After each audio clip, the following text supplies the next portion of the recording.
Topical and atypical. Unfiltered and independent. 100% authentic and intelligent.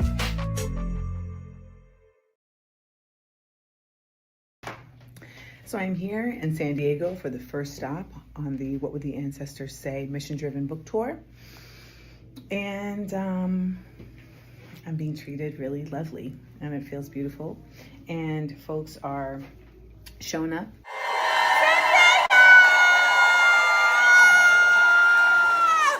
We have now become the tools of capitalism in a mental form. And I'm not saying anything that hasn't already been said. Like, this is not like, oh my gosh, she cracked the code, y'all. It ain't that. However, the code continues to require cracking. They keep coming up with new codes. And because so many of us do not see that, we don't prevent it. Baby, we knew we were free. That was the talk of the town. Shit. Man, when we heard about that Lincoln, about to bring that Emancipate Proclamation.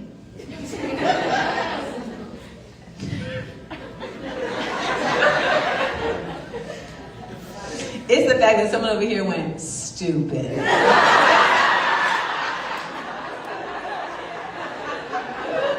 Because you're correct. They say books won't change the world. Tell that to every colonizer that burned them. Look at this. They have a free bookshelf right here at Burst Into Books. You having a space like this in this neighborhood with a bookshelf for free books outside is handing out ammunition to the people. And I made my signature dish, pineapple casserole.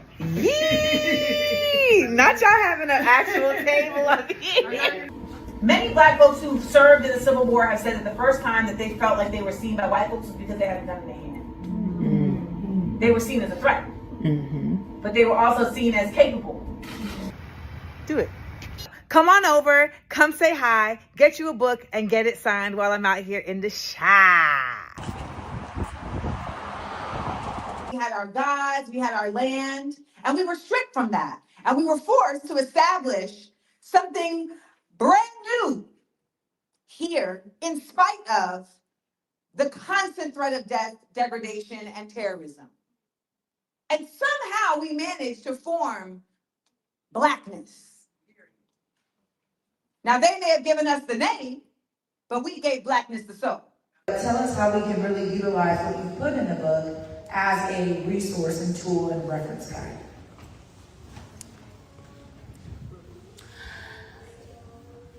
Hi. My name is Dolly, but we don't have to stay here. We can go somewhere else. We can go through a portal of imagination. Did you know that we can go somewhere where there's no limitations? Where everything that Amanda talks about in the book that came before, and all those who did all of the things are just a part of everything that we can be. Hey, Chicago!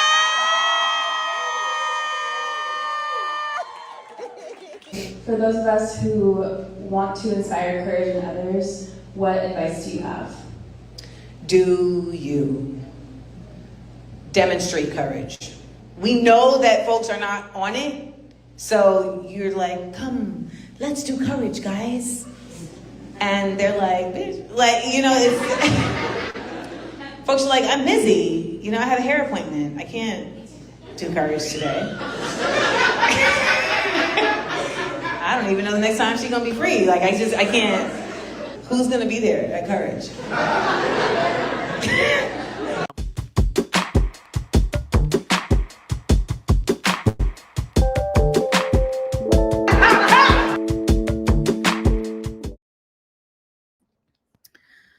What's up, y'all?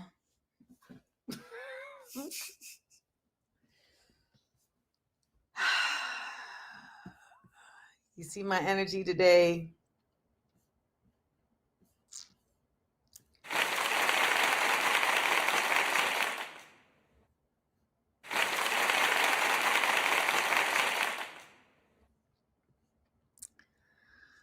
So, every morning on Wednesday, I get up and I write the show. And I always have like a vision in mind of, I put the show together and all the things. I got to tell y'all that I'm not even going to front. This is one of the rare times where I was putting the show together and I was just like, I don't really know how we going to make it, y'all.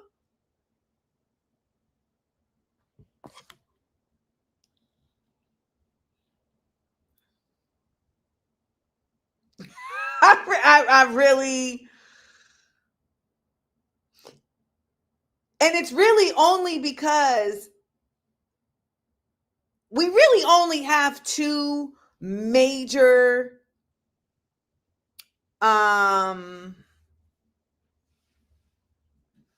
issues that need to get dealt with. Climate and Zionism. I'm not saying that there aren't a multitude of other issues, but those, for me, those are the top, because both of those include in their roots, they are the root. And both of those have branches that include everything that we talk about. But boy,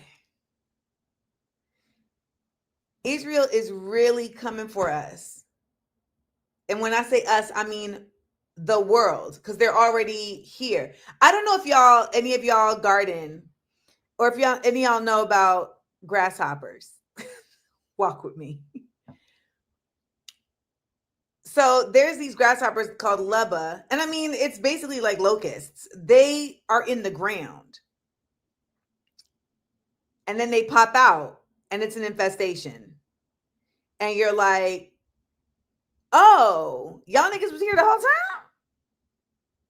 And when they pop out, first they pop out and they're little cute little larva, not larva, but they're cute little hoppy hops. And you're like, oh my God, y'all are so cute. But then they start eating up everything. And you like, man, like you cute, but you really destroying shit. But they're small and you can kind of manage it. But then they get big. And they start running the show. And that really is Israel. And we're in they're running the show phase. And so many folks don't see it. And I see it like a 27-inch zenith, believe it. And it is deeply disturbing. Like I had a whole plan. We have Brandon, Regular Revolutionary, on the show today. I sent him 3 topics. Brandon, I'm telling you now, I don't know if we're talking about them topics. But then, Brandon, he got thoughts on many things. So honestly, I could really just be like, take it away. He's nodding his head. Like, yeah, I actually do. So that may have to be what happened, because my brain right now, I typically get it together by the end of the show. But at the beginning right now, first of all, I went to get a matcha and it was not good. And I've been drinking it regardless to try to get the energy. But I think the water was burnt, which, can you burn water? Can you burn almond milk? I guess. I also learned yesterday from Brianna Joy Gray that apparently oat milk is terrible for you.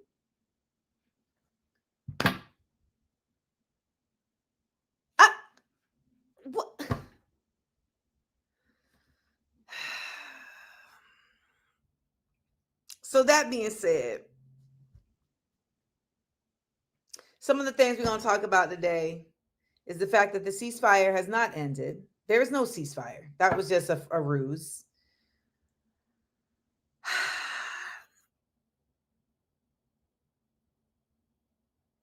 Well, you see what I'm talking about? I'm so like, I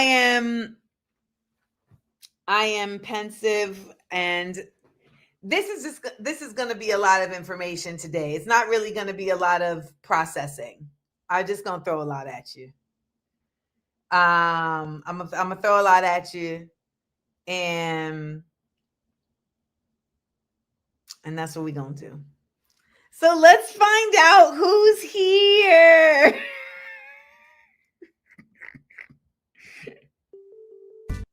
Hold on. Yay! Y'all, I am coming at you live from the District of Columbia. So shout out to all of us out here. Amanda Landers here to learn. Drop it and tell me where you're watching from. We got Detroit in the house. What up, though? Susan's checking in from Baltimore, Maryland. I'll be over there later today. San Jose, Lights Texas, Tennessee, Cleveland, Ohio, Durham, North Carolina, Kearney Mesa, San Diego, Rochester, New York, Brooklyn, Philly, St. Louis, Missouri, Nashville, H-Town, where I'll be next week. Atlanta, I'll be there next week too. Fairfax, Virginia, a brisk and sunny 8 degrees in London. Oh, God. Mackinac City, Michigan, Kansas City, National, California, Gastonia, North Carolina, Alexandria, VA, Chicago, Funkytown, Fort Worth, Phoenix, Redlands, California, Everett, Massachusetts, another San Diego, Hamid's in St. Louis, Washington, D.C. Thank you. They said last night was amazing. Amanda Landers here to learn. Drop in and tell me where you're watching from. Wickwaminnicog territory in Muskogee, Ontario, Canada, Greenville, North Carolina, in Rupert, Baltimore. Shout out to you, Miss Debbie, Long Island, New York, Tijuana, Mexico, Arriba, Switzerland, Oakland, the Boogie Downs, Zurich. Oh, actually, I said Zurich, Switzerland. Shout out to you, Oakland, Charlotte, North Carolina. Amanda Landers here to learn. Drop in and tell me where you're watching. Phoenix in the chat is moving slow as molasses. Well, I'll tell you where I'm watching from. I'm watching from the nation's capital. I will be in Baltimore, Maryland later today. So if you did not get an RSVP, it's all good. Come on through at 7 p.m. and get your book and get it signed. Also, shout out to everybody who was here last night at Busboys and Bulls for the book talk. We had a really great time. And I really enjoyed it because I got to also have a one-on-one with Andy Blau, the owner of Busboys and Poets, and we got to just, kick it. The MC was a lot. She was a lot, but we handled it. So shout out to everyone still checking in, Colombia, Boynton, Virginia, and the like. And we don't have a word of the day. I'm off. I'm just not with it today. So you're just going to have to deal with that. I'm not with it today. But that doesn't change the fact that we have a guest. And Brandon is about to come on right now. Hold on one second. I am off my square.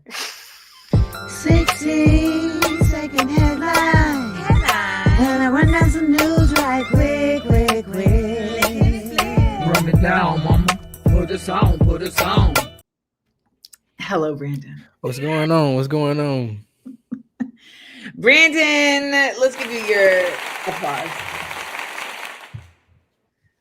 So what's that? I know you got thoughts on things. Of course, always. Recently, the thing that's been at the top of mind for me is there's been a lot of like suppression, especially on these like apps that people tend to cling to for this sort of information. And that's been a bit difficult to navigate in terms of like how is the best way to still present the people with the knowledge and the information that they need when the means that we usually use to, divvy out that information is being suppressed. So that's been at the top of mind recently. And so how have you been experiencing that? For myself, just a very apparent like drop in terms of my views recently. But with that being said, I've kind of like built community in other ways. Like I have mutuals that are kind of tapped into the network, and through them, I've been able to still contribute to, I feel like, fruitful conversation. And it's just pivoting as it comes. What do you think the suppression is attributed to? I think the most glaring thing, especially with TikTok, as we look to the top of the year when it was a bit contested as to whether or not the app would still be available in the US, and then it was kind of bought or some like back behind the scenes deals were cut.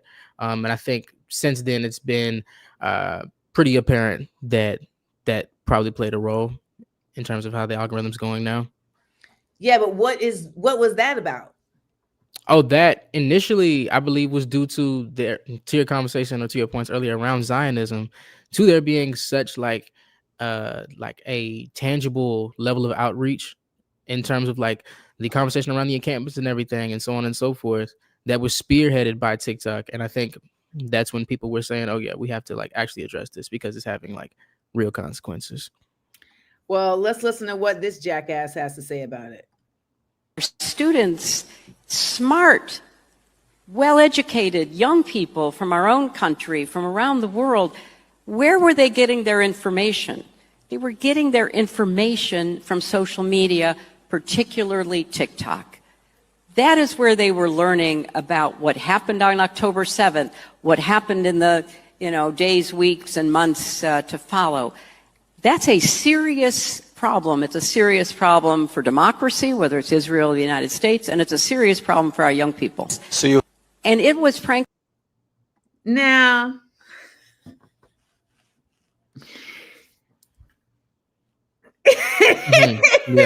Yeah. It really gets my goat.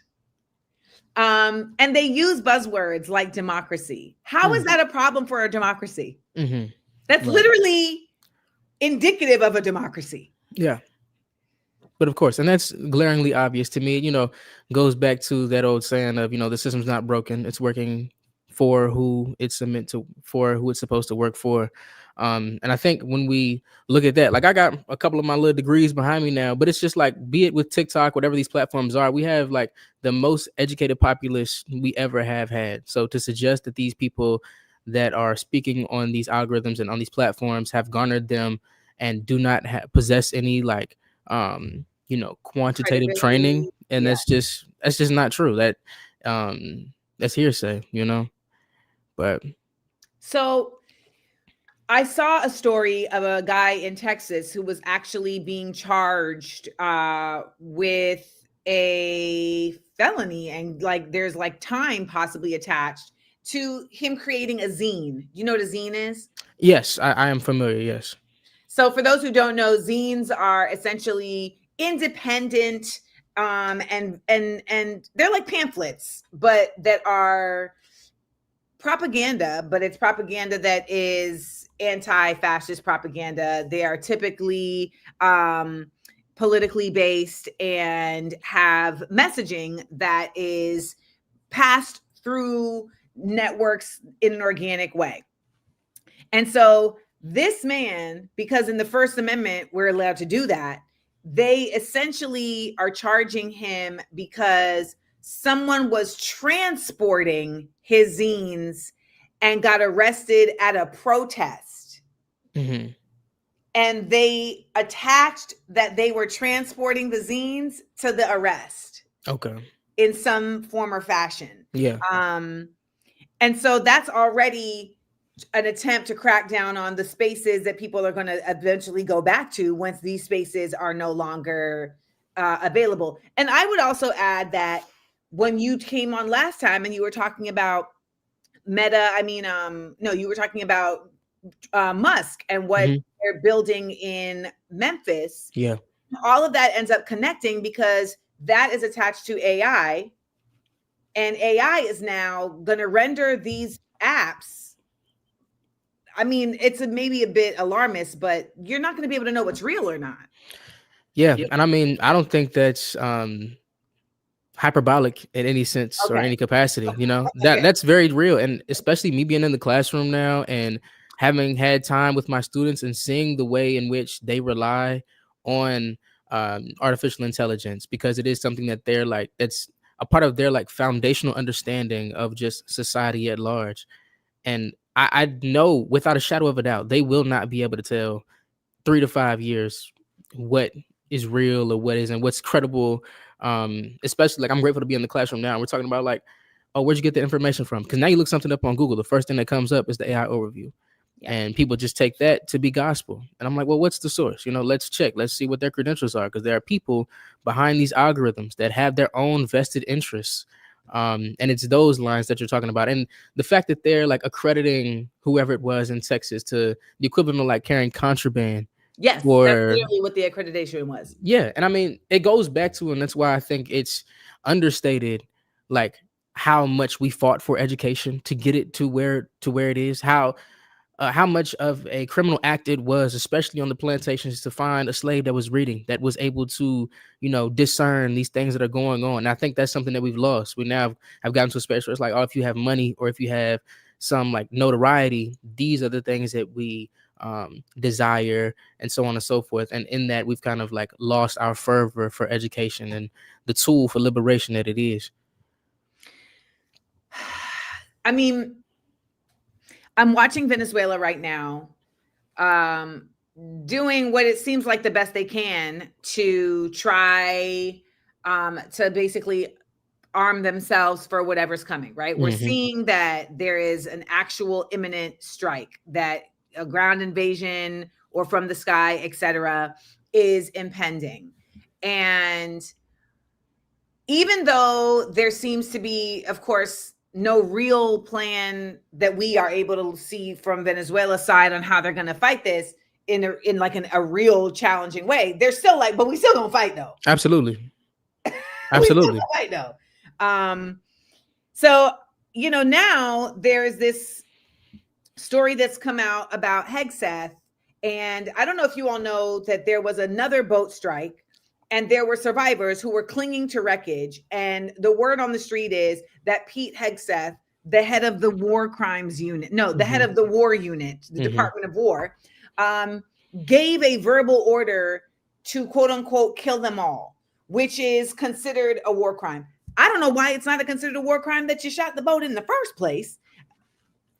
However, it then became, well, this could actually be a war crime and there's not going to be any way to get around this. And so, we may have to impeach Hegseth. And so, my question to you becomes, when you're seeing these types of things, where does criminality,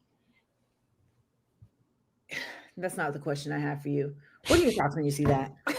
I think for me, and I've been sitting with this for a while, is like people's disillusion to the establishment, to the rule of law, so on and so forth, because these things don't have any teeth. These like consequences that people say, oh, this could happen. Things have been found to be crimes against humanity since, I don't know, there were things to count them. Yeah, since we had the systems to do it. But it's really a matter of you and what army. And when we have Pete Hegseth in a protected position, and we do not have any means of actually enforcing that say decision came down, who's to say they can't just say, oh, well, no, and just move the goalpost again. And I think to that point, you really do have to get a bit more creative, like with what Venezuela is describing. And I think that's why so much of the history of like Haiti and the history of Cuba and the history of these places that have fought successfully, Vietnam, that have fought successfully against imperialism with none of the technology and so on and so forth. That's why that history has been so hidden, because there is a way and it's real. It's not fantastical. So when I hear the criminality of it all, I mean, they're all criminals, the president's a felon, so on and so forth. It's not lost on me. And that's why with all the talk around the Epstein files, it really doesn't move me very much, not for the severity of the issue, because it's incredibly serious, but they're criminal enough. It won't be a new thing that comes up that's like, oh, this is the reason that everybody's going to say, oh, we can't tolerate this anymore. So I think that's what comes up for me, is like, how do we actually move to a space of holding these people accountable? And what does that look like in a 21st century where, they have access to nuclear arms and, storming the Capitol isn't a viable option? Would you venture to say that all presidents of the United States are criminals? 1000%. At least war criminals by the stretch of them, like the things that they were doing in their foreign policy, which everybody kind of just like throws in that hidden box that nobody talks about with any sitting U.S. president. But yeah, 1000%. I don't think we've had one that has reached that position without having had to partake or at least look away from something that was absolutely a crime. And if you're an accomplice, then I hold you accountable all the time. Do you include Obama in that? 1000%. And this is something that, you know, gets me on the hot seat when I talk to people a lot of times. Because what he did, I mean, I think, and the data may be skewed now with everything with ICE, but for the time being, he deported the most people in U.S. history, like during his presidency. They don't know that like the kids in cages thing started under Obama, you know? And we all attribute that to Trump because, you know, it fits the image more. And he did it in such an egregious and nasty way.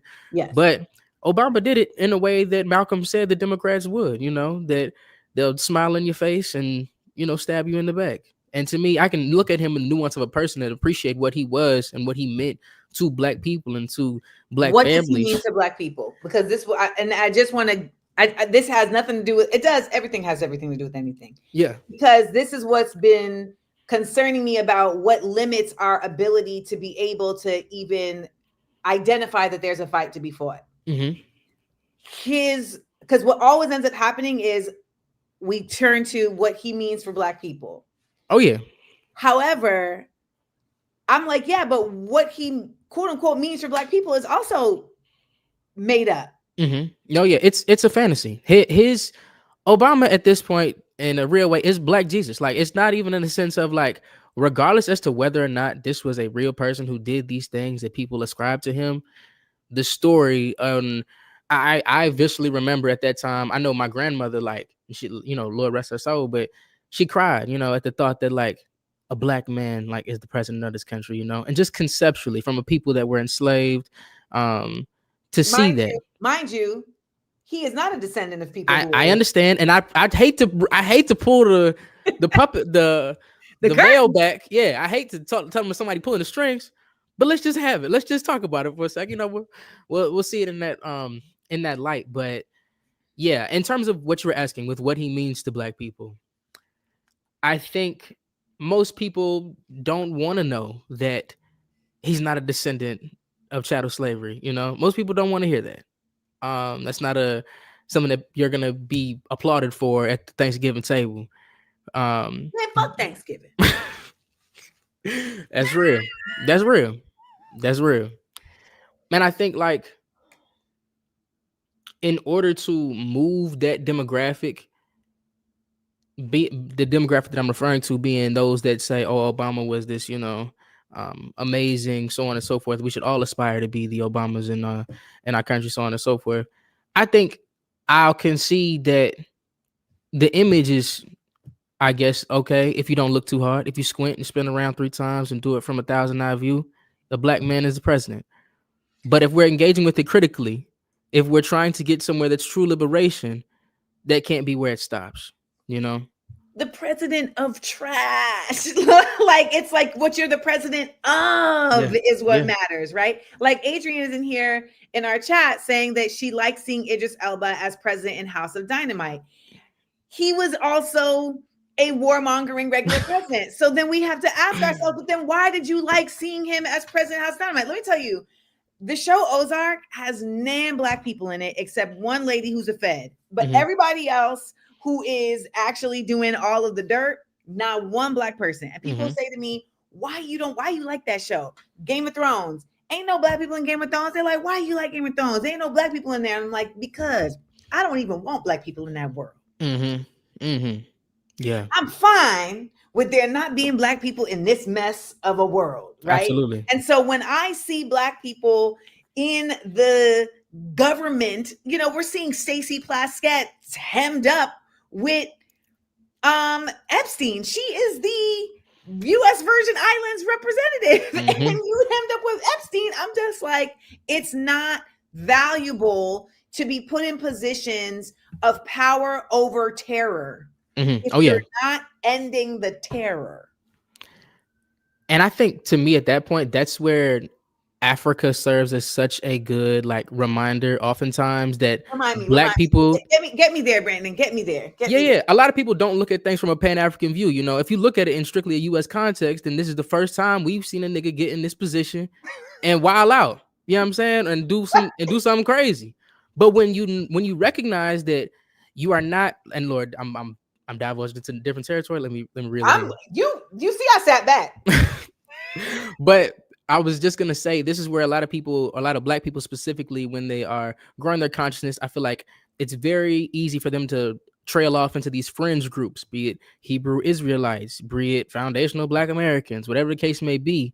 And in those spaces, you lose sight of, well, when you recognize that you are a descendant of chattel slavery, oftentimes from West and Central Africa, and you look to these countries and see that we're from the most diverse continent, you know, on the globe. So it makes all the sense in the world that we have such variation in our taste, in our expression, so on and so forth.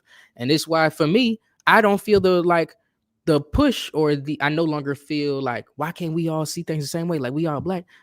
White people said that. I haven't liked this nigga people for 800 years. Before I spoke this language, I didn't like what they was on. You know what I'm saying? And I think now, when I bringing that back to like viewing it from an African perspective and seeing the amount of corruption that they have in these completely black places, and you don't even have to go to Africa, you look to Atlanta, but whatever the case may be, and you see that, oh, like the lady said, I believe it was at Clark's graduation, you know, black faces and high spaces won't save us. It's not a new phenomenon. That's been the case for centuries. So for me now, I don't have to view Obama as the sole proprietor of prosperity.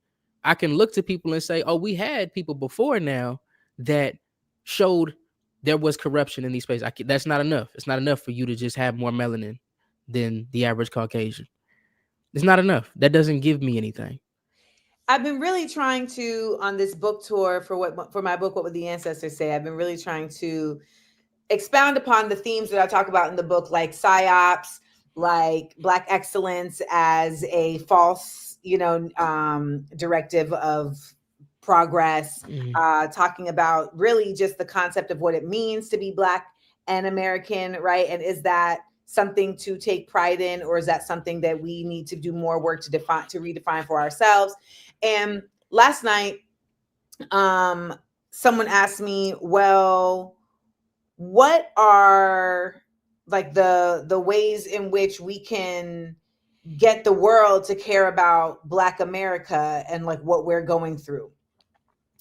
And, my answer was like, well, no, that wasn't the question. The question I wanted to bring up was, someone asked me, how do you get Black people to essentially like wake up to the rest of the world? That was the first question. Yeah. And care about the rest of the world. And I was like, and I really have been putting a lot of energy into this, is that we are at this point, we have seen Blackness become simply a very shallow layer and a veneer that we are like trying to exist in, that's like really thin, that has no depth, that is literally just identity politics. And it becomes a weapon that is weaponized against us. So we literally become the weapon that is killing us, right? Yeah. And in that, I'm trying to disassociate people from Blackness in that form and connect it to Blackness as a form of indigeneity that has connectivity to the world, right? Absolutely. That has connectivity to all indigenous folks that are anti-colonialism. And in that regard, it's trying to also then attach those folks to us and back and I don't have words. The words are there. Okay. And so forth. Yes, all right. And of course. so on and so forth. Henceforth. Yes. There really is a necessity of political education that has to be more, I feel, advanced, like you were saying, in terms of identifying ways in which in this current climate we fight, right? So you are teaching the kids, what are the limitations of your classroom to be able to infuse the type of learning that you feel that they would need to actually be able to be armed when we have an education department that has now been displaced into labor and is actively saying we're all about just getting kids ready to go to the workforce. Yeah. I smile when you ask that question because it's something that I wrestle with a lot. Especially, I'm grateful the school that I'm at, it's a charter school. And in that, I have a bit more flexibility than the average K through 12 public school educator. And in that, each day we actually watch the news, which is something I think is incredible. Because each day we have real conversations about things that are going on. I don't And what grade sugarcoat do you things. teach? I teach, oh Lord, I teach the 6th and 7th grade. So Oh no. yeah. 7? 6, 7. I teach 6th and 7th grade science, and in that though, You teach science? I do. I teach 6th and 7th grade science. Yes. So we talking about boiling points? So that's more what, at least at my school, that's more for 8th grade. That's physical science or chemistry. So for me, I teach Geology. Earth and space science. So we're talking moon phases. So we're talking like Mercury, Venus, Earth, Mars, Jupiter, Saturn, Uranus, Neptune, Pluto. Absolutely. Absolutely. Yes. And we're making then, dioramas? Yes. Making sundials outside, all the things, proving that the earth is not flat. But it's so important. It's so important. The 6th, 7th. Yeah, I promise it's not flat. But in that, we watch the news each day, and we've had some really transformative conversations that I in no way attempt to like infuse my own views, whatever the case may be, but just spark curiosity and simply ask. We did a project recently where I asked them to cite their sources. You have to cite your sources. Whatever information you give me, it is a 0. I will give you a 0 if you do not cite your source, because they love to just look stuff up. Right. I look up the same thing. I'm like, I know where you got this. I promise. I can pull up the same words verbatim. But in that, I would say the biggest limitation is just the structure of school, in that you do have a finite amount of time, and it's structured in the sense that I can't really give them the space to let's take a break. Like, let's all just talk 30 minutes. Let's chill. Let's sit on the couch. Have you eaten today? Half of my kids, there's so many of my kids that don't eat throughout the day. They snack. They're eating hot fries from the store. They're eating candy. You're in Memphis, right? No, I'm in Atlanta. Oh, you are in. Where are you? Where you? I'm in Atlanta. Atlanta, exactly. Yes. In Atlanta, y'all. I'm in Atlanta next Saturday. Yes, I'll be out here. All right, for sure. But in that, I also teach in a, like, I'm not gonna get too much information away, but I teach like in a more impoverished community. And in that, a lot of my kids don't have proper clothes. They haven't bathed in a little bit of time. So you're getting all of these things. And it's like, I'm trying to tell you about all these things going on. My boy needs to eat. My boy needs to eat. He can't have a conversation. And that's why, for me, my lessons are a bit different. I really won't penalize you. I'm gonna give you the space. My baby, she ain't paying attention because she been taking care of her baby sister at 12 years old. And she's being abused in the home and all these things. And in that, I have to be, as an educator, I have to sit there and say, my priority right now is to be a guardian for you, is to let you know, hey, come tell me what's going on. Put your head down. We'll fill out some paperwork. Don't worry about this lesson, But I say that's the biggest barrier for my kids, because they care, but they don't have what they need met in order for them to care like enough to be engaged with these things. They're not eating. They don't have proper hygiene because they aren't being taught. They're being neglected in different ways. And I'm not even attributing this to the parents, but just socially, they have been all put in a position where they can't be cared for. And that puts us in a niche spot as educators in terms of like growing them content wise. I see people in the comments talking about homeschool, and I need y'all to understand that is a privilege. And I don't know why y'all don't see that.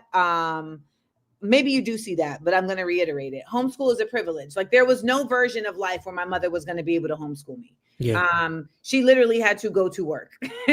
And in addition to that, she was not an educator, right? So this idea that everybody has the ability to be an educator is really also disrespectful to educators, because everybody does not have the ability to educate. And I'm going to keep it a buck with some of y'all. You shouldn't be homeschooling.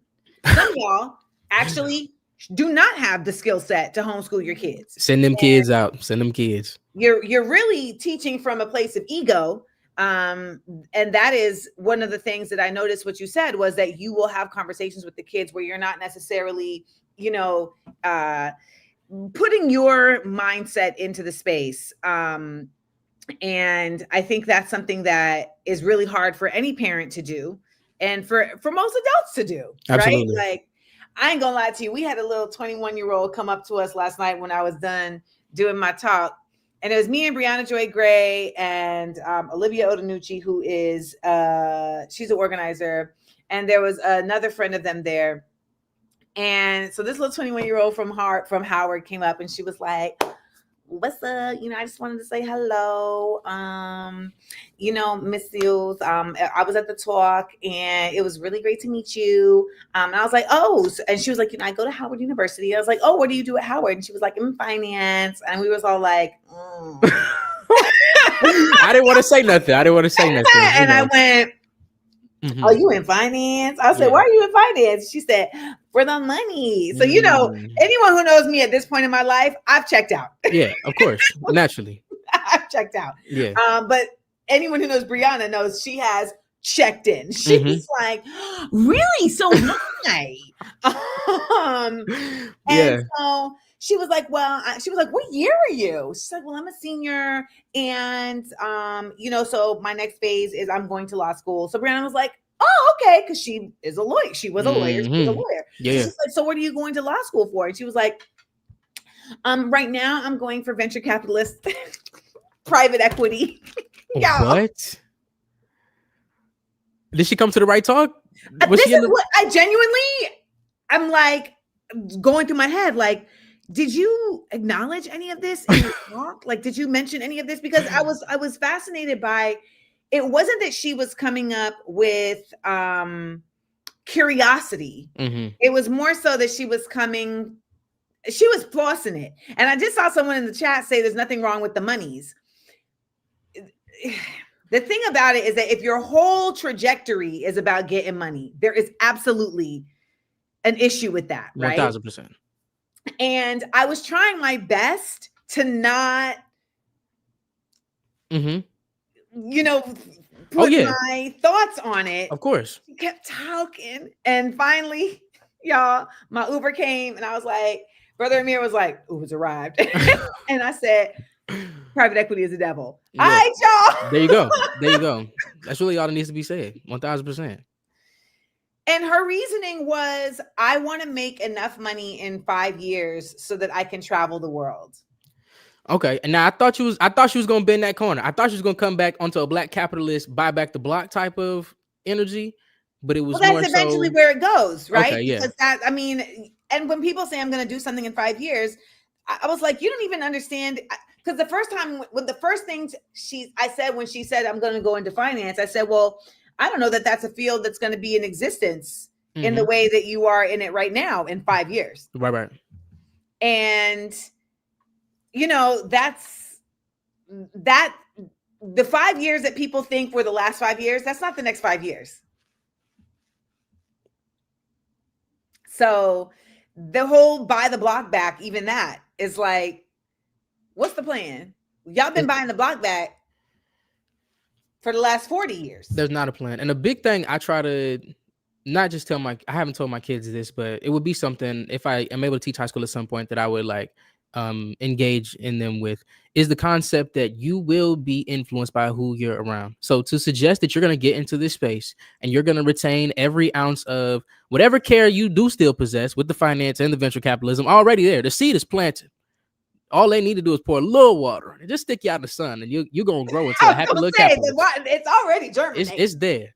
So I think in that regard, a lot of people are, I think, overconfident in their ability to not be like the people that they're around. And it's not like an attack. It's not me saying, oh, you're weak, whatever it is. I know consciously, psychologically, I'm going to be influenced by the media I consume, the people I'm around, the songs I listen to. And I know, even with everything I have, if I'm around venture capitalists all day, at some point they're gonna say something that makes a little sense to me. One of two things happens, right? You either adapt or you diminish. That's what really happens. That's why you realize, when you're in certain spaces, and I can say wholeheartedly that since I removed myself from Hollywood, I exist differently. My brain has expanded exponentially. And I can only attribute that to, oh, I'm also not surrounded constantly by all these impediments by the nature of the business I'm in that would make me not be able to expound, right? To expand, right? Because before I can get to thoughts about socialism, right in front of me is, yeah, but you need to get a deal. You know, like before I can get to thoughts about independent artistry, it's no, you need to be famous. You know, so like these things are immediate priorities of your entire circle. They're going to impede you or they're going to infest you. Absolutely. It's such a grind to maintain stability, let alone to grow in any field. So to think that you're going to maintain the time outside of that to like offset it to like whatever it is, like even with me teaching now, it's something that I'm grappling with, like looking at it as a long-term profession. Do I have the time outside of my K through 12 stuff to dedicate what I want to dedicate to online activism, to real world activism and organizing? Because the school, that's a full-time job. That's 24 hours. Well, that's its own type of activism. It is. Right. So like that's its own trajectory of activism. People ask me, how am I maintaining mentally? How am I managing? And it's really because I don't work for nobody no more. And that doesn't change the fact that that means I'm constantly having to work to sustain myself, but at least I get to be in control of my life, so to speak, at present, right? I do feel though that it's not necessary to be in, like when you're talking about long-term, like as someone who is 20 years your senior, there's no need to do things long-term. Praise God. Say it again. I just need to hear it. There's no need to do things long-term. Yes. Okay. You do it as long as it is purposeful. Yeah. Life is long. That's what they don't tell you. It's short, but it's long. It's not short. A butterfly lives for 3 days. Life is long. That's real. That's real. It's all perspective. Yeah. You know, because people will tell you, oh, I did this thing because I didn't want to, you know, miss out on it. And then, or I didn't do this thing because I was afraid, right? And then they're like, dang, life is short. And it's like, yeah, but what if you did it? What if you did a thing and you were doing it not with genuine reason, just because it was like a stupid thing to do, and now you're living with that regret forever? Or if you don't do the thing because you were afraid and now you're living with that forever. Like, it's just, teaching is at this point a sacrifice. Boy, I tell you, my kids think it's a game. I tell you. So, you know, I commend you. I want to play this video before we go. Have you heard of the Gaia theory? I don't believe I have. No. Okay. So there is a scientist named James Lovelock. All right. So James Lovelock is basically, he's an inventor, he's a scientist, he's a biologist, but he was the one who, with a couple of other scientists, challenged the Darwin theory with the Gaia theory. So the Darwin theory is, of course, you know, that we evolved, but it was survival of the fittest. So those species that existed and live longer do so because natural selection. Yeah. Natural selection. They made it through. Yeah. The Gaia theory challenges that and says, no, the earth is a symbiotic ecosystem. And those that survive or those that exist are not existing because they were the strongest, but because there are other balances happening within the earth system that allow for these things to happen. That really it is a symbiotic, symbiotic is really the best word. That's a symbiotic system of balance. However, humans are not doing our role in the symbiosis. Oh, this right up my alley. Anthropology, this right up my alley. Let's do it. So he's like, bring it on. So let's listen to this. Lovelock's ideas are at the heart of understanding how humanity is now changing those stabilizing mechanisms, and they brought him to a controversially bleak view of our future. From a Gaian point of view, when we first started interfering with the atmosphere, nothing much happened. It was encompassing it by its ordinary regulating mechanisms. But when it gets too much, Gaia can't cope with it. Gaia is the earth. Yes, yes. Okay, everybody, Gaia is the Earth. And this is why I'm afraid, I think, it's going to play absolute mayhem with our civilization in the next 10 or 100 years. And when you see the whole picture, it is really fearsomely bad. I mean, things like the very rapid melting of the floating ice near the North Pole. As the floating ice melts, so less sunlight is reflected back to space by the dazzlingly white ice, and more sunlight's absorbed by the ocean. Just the melting of the floating ice in the Arctic Ocean will add as much heat to the Earth as all of the CO2 we put in the atmosphere to date. And this is why I'm afraid, I think, there's very little we can do about it. All of our efforts to reduce emissions are as nothing. There's no morality about it. If the Earth improves as a result of our presence, then we will flourish. If it doesn't, then we will die off.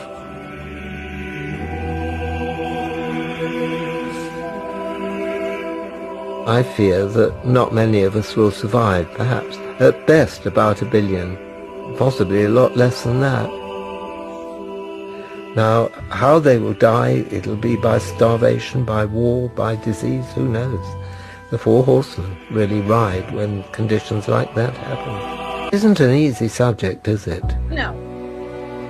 And people say to me, well, you can say that kind of thing easily because at your age it's not going to affect you anyway. You'll be dead before it all happens.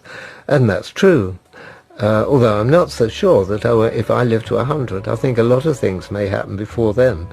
But I do have great-grandchildren, and its progeny is the name of the game here.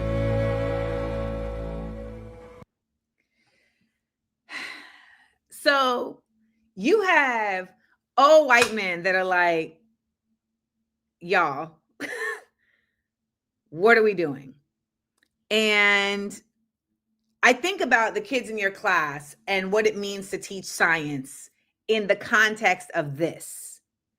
And has there been any application of awareness of climate in your teaching? This is perfect. This is right up my alley. Yes. So in my earth and science class, really in both, we talked about, initially we were going over body systems, so respiratory, circulatory, so on and so forth. And in that respiratory, the organs, the lungs. So I asked the class, raise your hand if you know somebody or you have been around somebody that smokes. They all raised their hand. And when I brought up the concept of pollution, some of them knew what that word was, and then just explaining it a bit more, and talking about the AQI, which is the Air Quality Index in Atlanta, which notoriously is some of the worst in the country. Be it because Atlanta is one of the most car-dependent cities. Yes, it is. If on you the see East somebody Coast, walking in Atlanta, you like, what happened? Yeah, or you have to be like downtown, which nobody lives downtown because it costs 3 arms, 3 legs to live downtown. Right. And in that regard, we've talked about this on several occasions. So what he was referring to, we in my anthropology degree, we talked about like the different eras and epochs. So you have like the Pleistocene, the Paleocene. We now live in the Anthropocene, which I tell them prefixes and suffixes. So prefix, anthro is humans. We talked about this last week.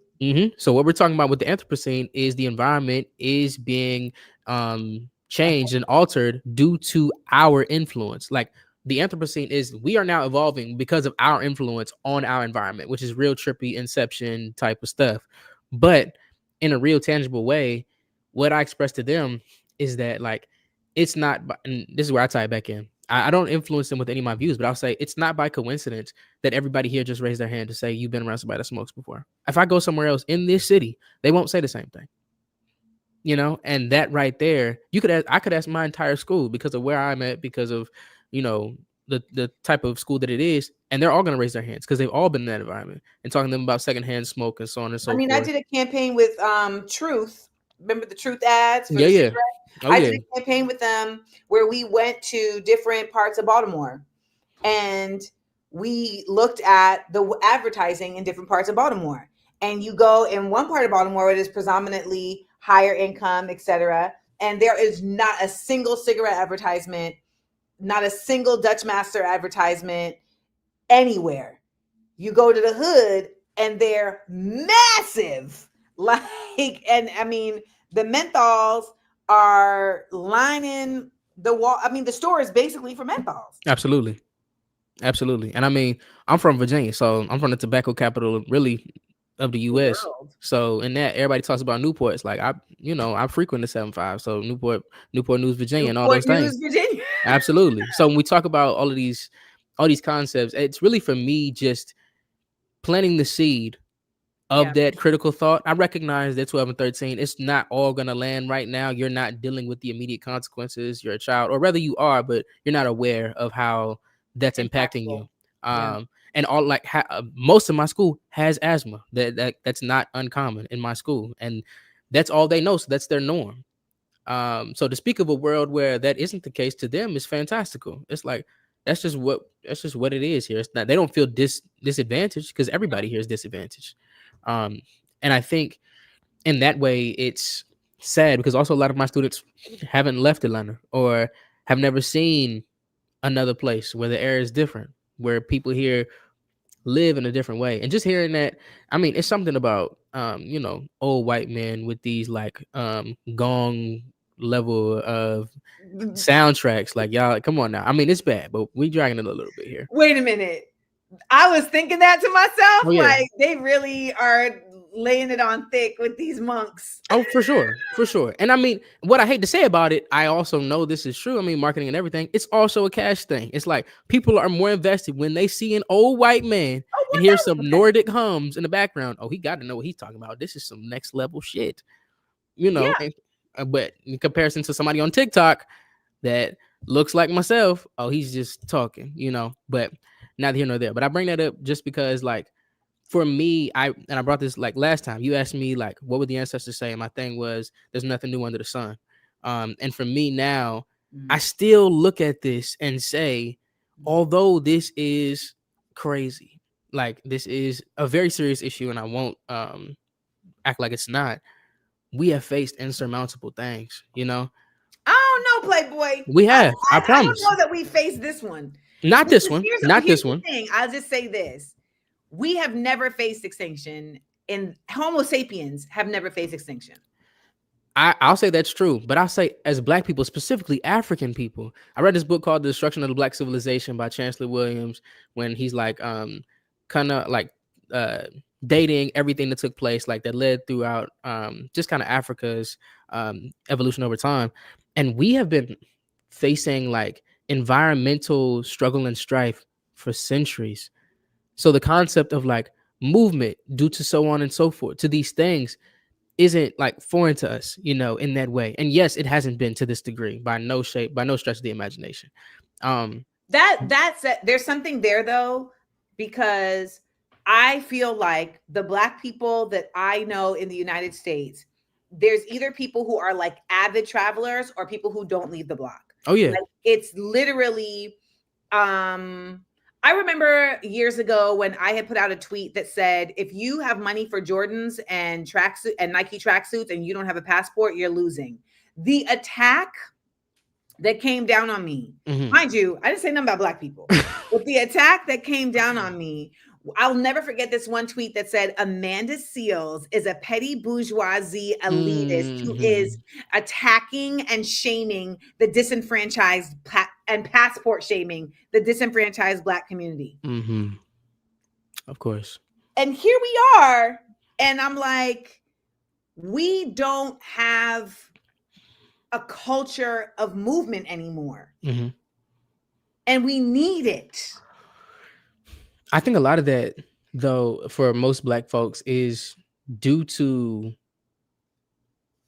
it never having been voluntary. Like the history of like movement in them has always been as a result of like famine, war, death, destruction. I've never been in a space where like, I feel good here. Now let me go see something else. But like, I don't feel good here. So then me traveling, to me, like I'm not able to see it in that same regard, like.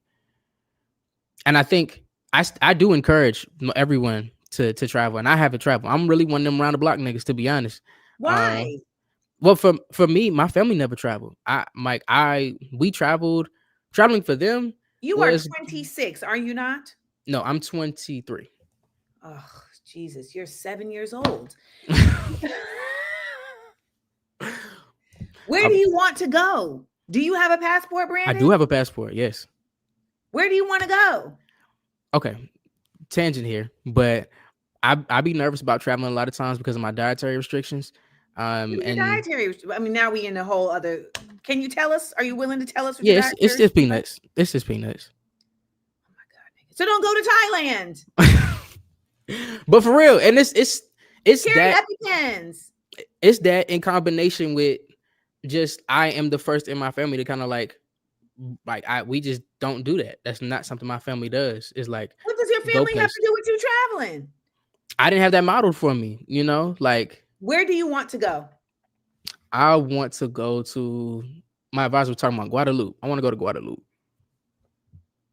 Guadeloupe, the island? Mm-hmm. If you pay for your hotel, I will buy you a plane ticket to Guadeloupe. Let's do it. Let's do it. I mean, like finances is a big thing. I'll probably travel more if I had the money, but Brett, so people use that all the time, and that is bullshit. All it takes is it is bullshit. Because if you want to go see places, you can get there. The amount of because they need tourism, they use tourism. So it is very easy if you have a desire to find a way to get places. It just means that you may not be staying in a luxury, but who cares? I ain't worried about none of that. No, you know? So you find a place to stay and I will book you a flight to Guadeloupe. Let's do it. Let's do it. And I mean, it is BS to the sense that, like, obviously, while I may not have the most liquid, money at my disposal, I be going out. I'll go to I'll go to a spot. I get a bottle. We'll do the whole thing, Listen, and that's money. And that by could the be a time trip. you go out 3 times a week, by the time you go out at the end of the month, you done spent what it would cost you to fly coach.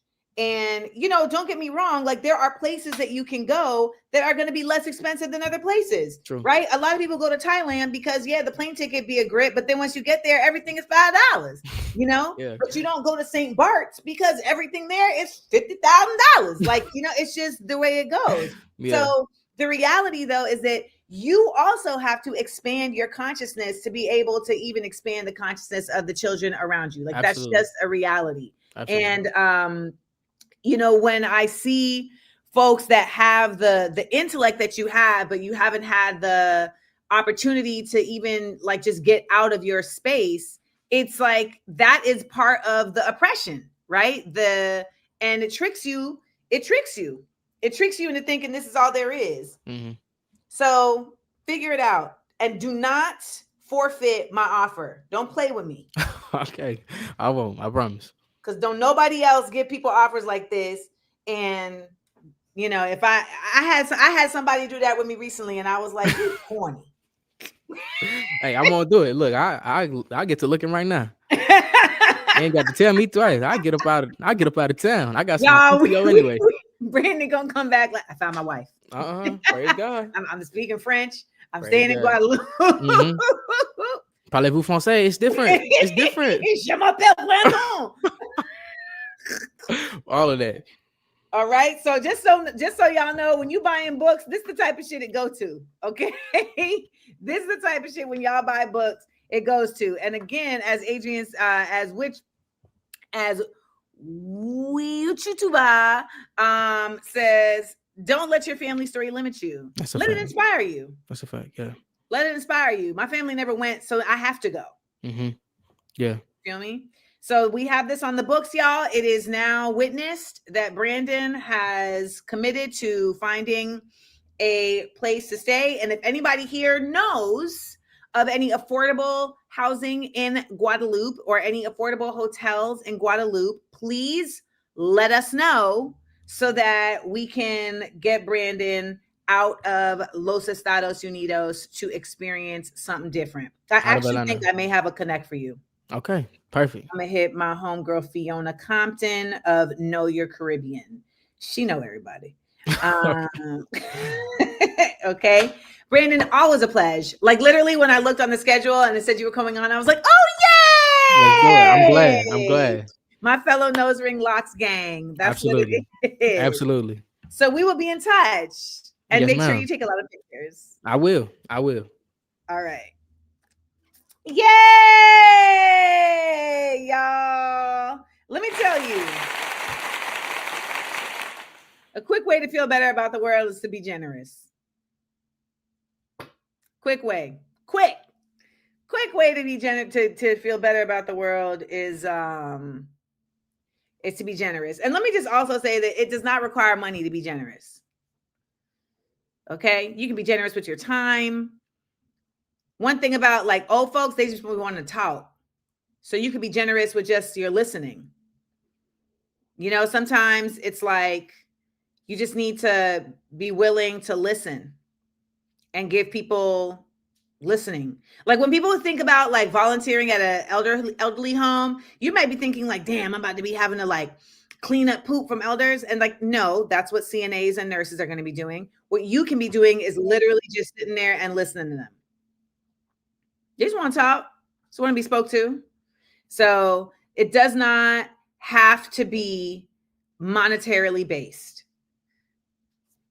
And let me also note that if it is monetarily based, it does not have to be given to necessarily a charity. It doesn't necessarily have to be given to a nonprofit. You know, a lot of times that can feel like you're doing something when actually you're paying someone's salary. So I find it a lot more effective to give to places where I either can give directly to a person or give directly to somebody who I know is working in immediacy with folks. And even if it may feel like, damn, but that's not helping like a large swath of people, it still is a human to human connection, right? So I want to shout out all of y'all, shout out Brandon. And we have Shola Moss coming on in just a second. But first, let's get into some How Black Do We Feel today while we're on the conversation of environment. How black do you feel today? You're about to witness should actually have a disclaimer because the way this man take this man down is an act of violence. Intellectual violence. You're going to watch President Ali of Guyana. This reporter who feel as though he can lecture Guyana on climate change. Now, don't get me wrong. I like when press politically presses, but so often we are seeing journalists come for the throat of everyone but other white people, especially Zionists. So I want you to just take it in and enjoy this exemplification of knowledge of your environment and your nation. Expected that there will be $150 billion worth of oil and gas extracted off your coast. That means, according to many experts, more than 2 billion tons of carbon emissions will come from your seabed, from those reserves, and be released into the atmosphere. I don't know if you as a head of state went to the COP in Dubai. Let me stop you right there. Do you know that Guyana has a forest that is the size of England and Scotland combined? A forest that stores 19.5 gigatons of carbon? A forest that we have kept alive? A forest that we have kept alive? Does that give you the right? Does that give you the right to release all of this carbon? Does that give you the right to lecture us on climate change? I am going to lecture you on climate change. Because we have kept this forest alive that stores 19.5 gigatons of carbon that you enjoy, that the world enjoy, that you don't pay us for, that you don't value, that you don't see a value in, that the people of Guyana has kept alive. Guess what? We have the lowest deforestation rate in the world. And guess what? Even with our greatest exploration of the oil and gas resource we have now, we will still be net zero. Guyana will still be net zero. With all our exploration, couple of we'll points. Still be net zero. Powerful words, Mr. President. But a couple. I am not completed as yet. I am not finished as yet. I am just not finished as yet. Because this is the hypocrisy that exists in the world. The world in the last 50 years has lost 65% of all its biodiversity. We have kept our biodiversity. Are you valuing it? Are you ready to pay for it? When is the developed world going to pay for it? Or are you in the pockets? Are you in the pockets of those who have damaged the environment? Are you in the pockets, are you and your system in the pockets of those who destroyed the environment through the Industrial Revolution and now lecturing us? Are you in their pockets? Are you paid by them? There is no hypocrisy in our position. Yo. Now, this harkens me back to this gem. Nigeria, which is, if not the most corrupt nation in Africa, and it is, it could be the most corrupt nation in the world, Minister Farrakhan. Oh, now, Mr. Wallace. It is the most corrupt nation that I have ever covered. I've been there 25 years ago, and I've been there as recently as last year. Fine. So what? 35 years old. That's what that nation is. Now, here's America, 226 years old. You love democracy, but there in Africa, you're trying to force these people into a system of government that you just have accepted. 30 years ago, black folk got the right to vote. You're not in any moral position to tell anybody how corrupt they are. You should be quiet and let those of us who know our people go there and help them get out of that condition. But America should keep her mouth shut wherever there's a corrupt regime, as much hell as America has raised on the earth. No, I will not allow America or you, Mr. Wallace, to condemn them as the most corrupt nation on earth when you have spilled the blood of human beings. Has Nigeria dropped an atomic bomb and killed people in Hiroshima and Nagasaki? Have they killed off millions of Native Americans? How dare you put yourself in that position as a moral judge? I think you should keep quiet, because with that much blood on America's hands, you have no right to speak. I will speak because I don't have that blood on my hand. Yes, there's corruption there. Yes, there's mismanagement of resources. Yes, there is abuse. There's abuse in every nation on earth, including this one. So let's not play holy to moralize on them. Let's help them. I'm not moralizing. I'm asking a question, and I got an answer. Why would you put it as the most corrupt regime in the world?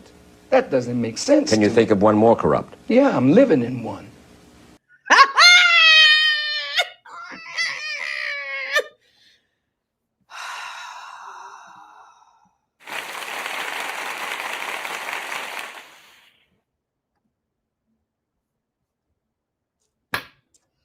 Oh, Mr. Wallace. You should be quiet. You should be quiet. Then he had the nerve to say, I asked a question. I can't stand people. Like, I can't stand people.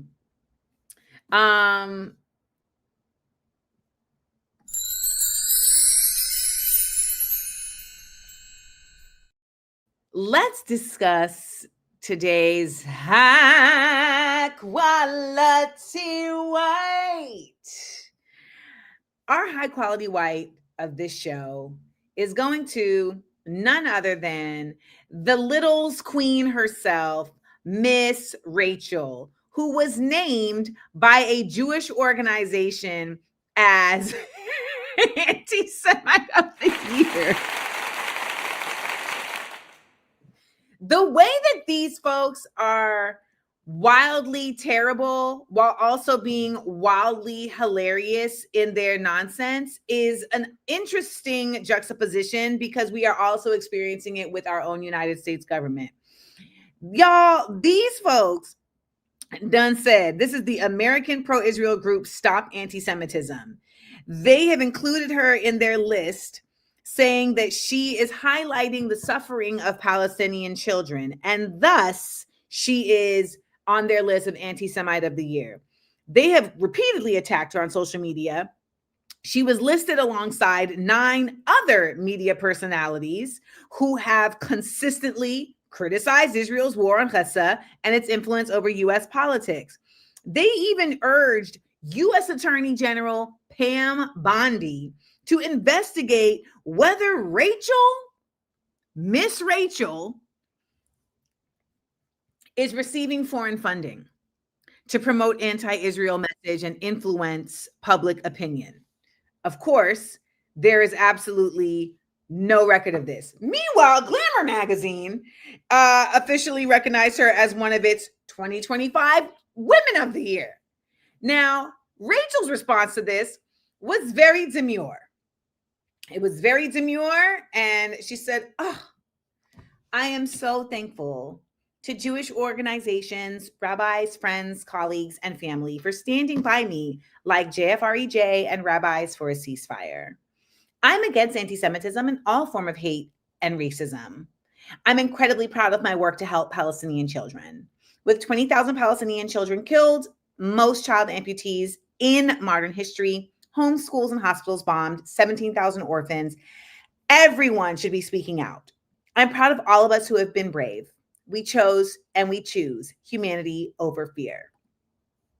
You better say that, Miss Rachel. Okay, you better say it. Let's give her some love. I consider it an actual honor to be named Anti-Semite of the Year. Like, I wish I was on the list.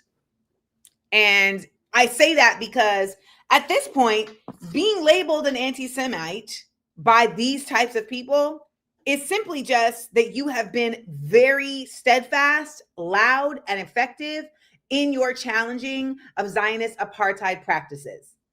So, like, I want to be known for that. Definitely. Definitely want to be known for that. You know, I hope she gets it on a t-shirt because I want to be known for that. They, at this point, they done run the word anti-Semite into the ground. They done ground it up, okay? It's hot dog meat. It's the entrails. It don't mean nothing no more. If I was really an actual Jewish person that had an issue with anti-Semitism, I'd be like, God, y'all done just ruined the whole thing. Now, I mean, because people really do hate us, but for whole other reasons. And now y'all done jacked it and turned. God dang, man. Why y'all did that? Because there has been legitimate anti-Semitism against Jewish people. However, that ain't this. There's also like an entire history of Judaism that had to be constructed to even support this. Like, how is Jewish an ethnicity? It's not. It's not. Anywho, that's another conversation for another time. We're about to get into our Level Us Up guest for this week. And if I'm being quite honest, it's going to be a time. And I don't even know what she's going to talk about. I don't even know. But I'll tell you what, it's going to be good. Nope. Amanda Land. We up.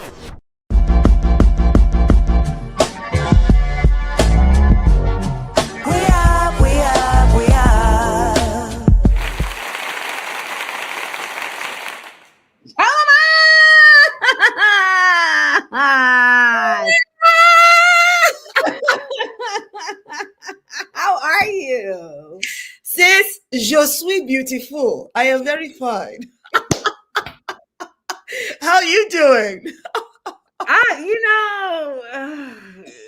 I woke up today and was like, I don't think we're going to make it.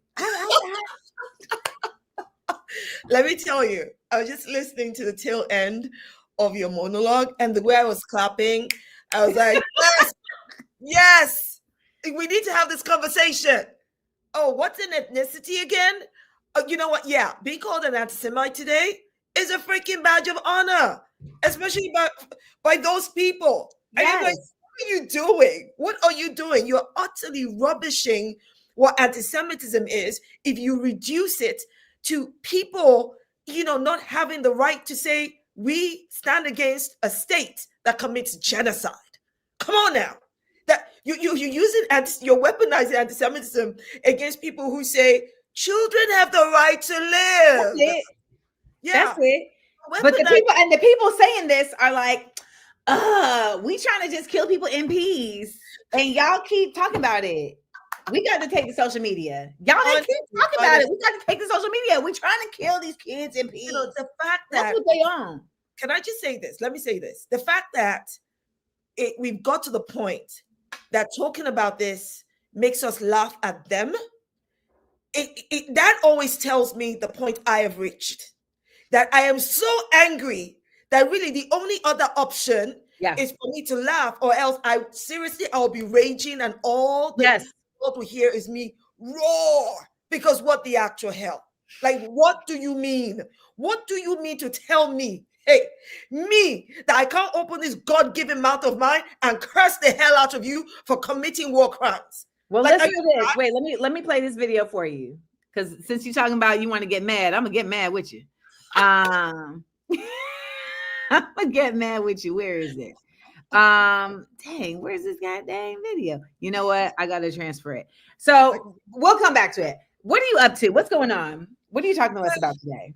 Oh, well, we're going to talk about, I believe, what it means to be black in Britain, to be black in today's world. That's what we're talking about. We have to deal with the nonsense that is no sense from people in power. I mean, I reacted to Donald Trump's racist rant at Ilhan Omar and Somalians, right? Oh, yeah, that one. I mean, it's nothing new, but you know what it triggered in me, though? What it triggered in me was me remembering all these Americans who told us during the general election that please stay out of our politics. Please don't have an opinion. Please don't say anything about Kamala Harris. I'm like, no. Because when you choose a rotten-assed, racist, rapist, white supremacist in chief as your freaking president of the country seen as the most powerful, the most this in the world, you are ending up influencing my country and every other country. So yeah, I am going to have a freaking opinion, and I'm going to speak. So I'm kind of like, people are very protectionist about, like, they're very territorial about things like that. Like, even down to here in the United States, like, people will be like, don't say nothing about my state. I'm like, your state is in the country I'm in. What are you talking about? Like, I mean, this is what I'm like, don't say nothing about New York if you don't live in New York. And I'm just like, I mean, it may annoy you, but New York is like a world capital. So thank you. I just found the whole conversation and the way people want to possess what you can or can't talk about. Don't get me wrong. I think there are times that you can challenge people's authenticity and standing to opine on something that they either clearly have jack all knowledge about, or just infusing themselves in there to be able to cause trouble. I think that there are always moments for that.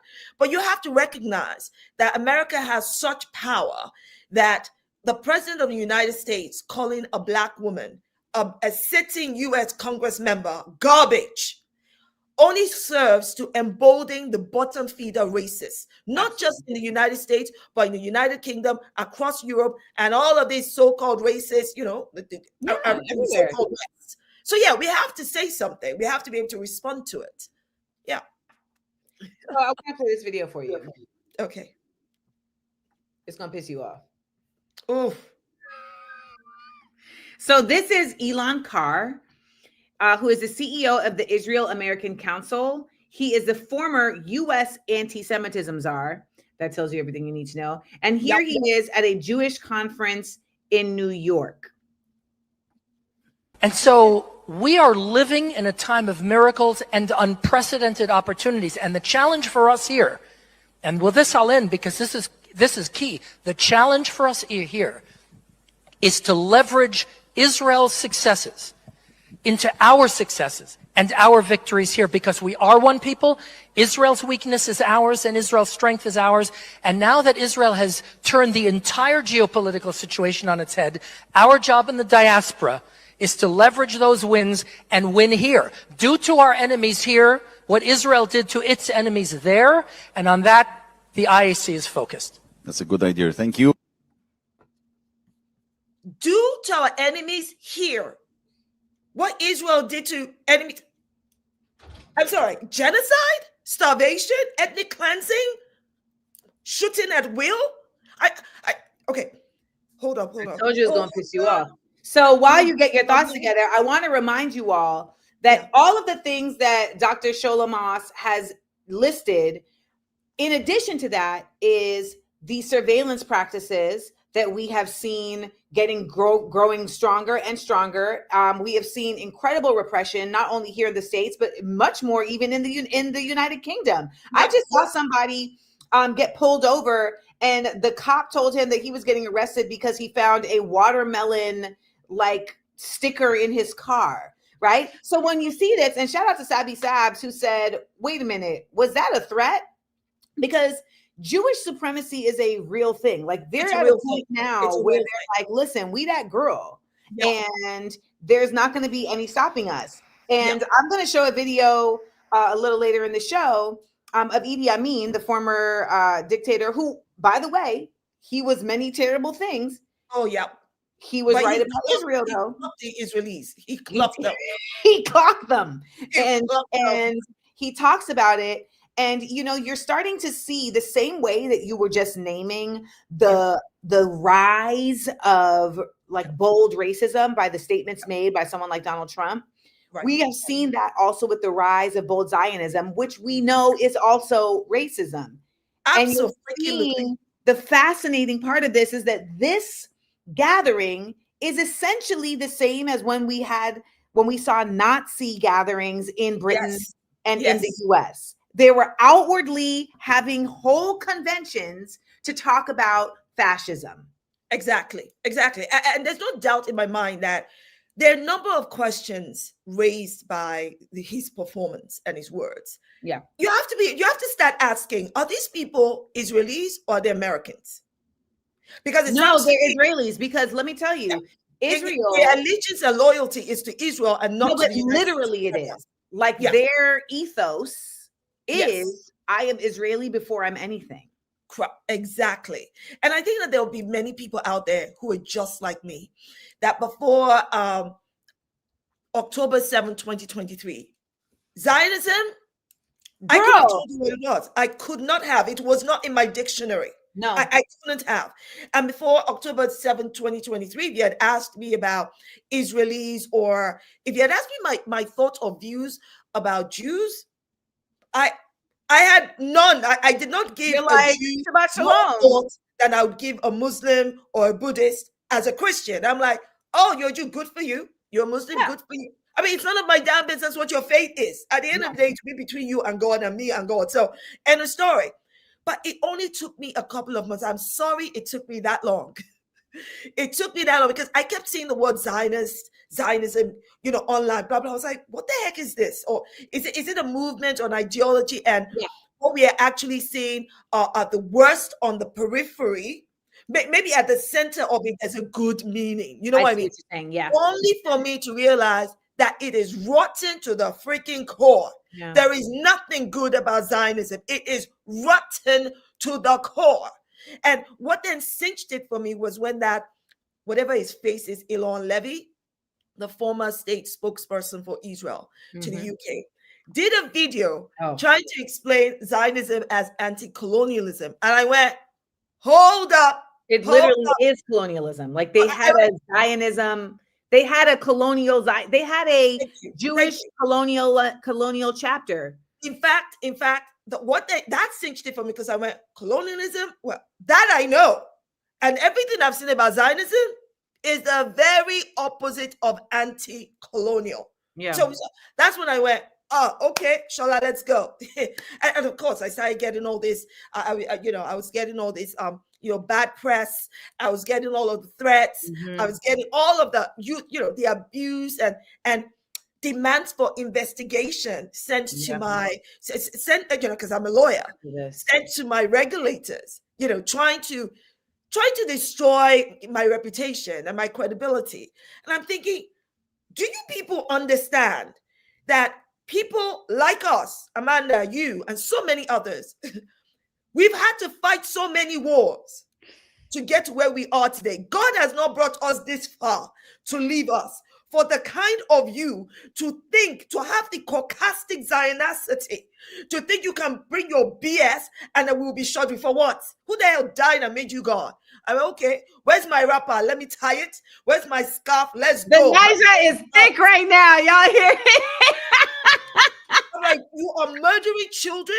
I am witnessing children being murdered and witnessing civilians being decapitated. But and you have to, let the Nigerian in me speak, because right now I don't need any of that British politeness. Put that to one side. The Nigerians should come out because we are ready to go. We will ride at dawn. Because are you mad? That's been my attitude for the last 2 years.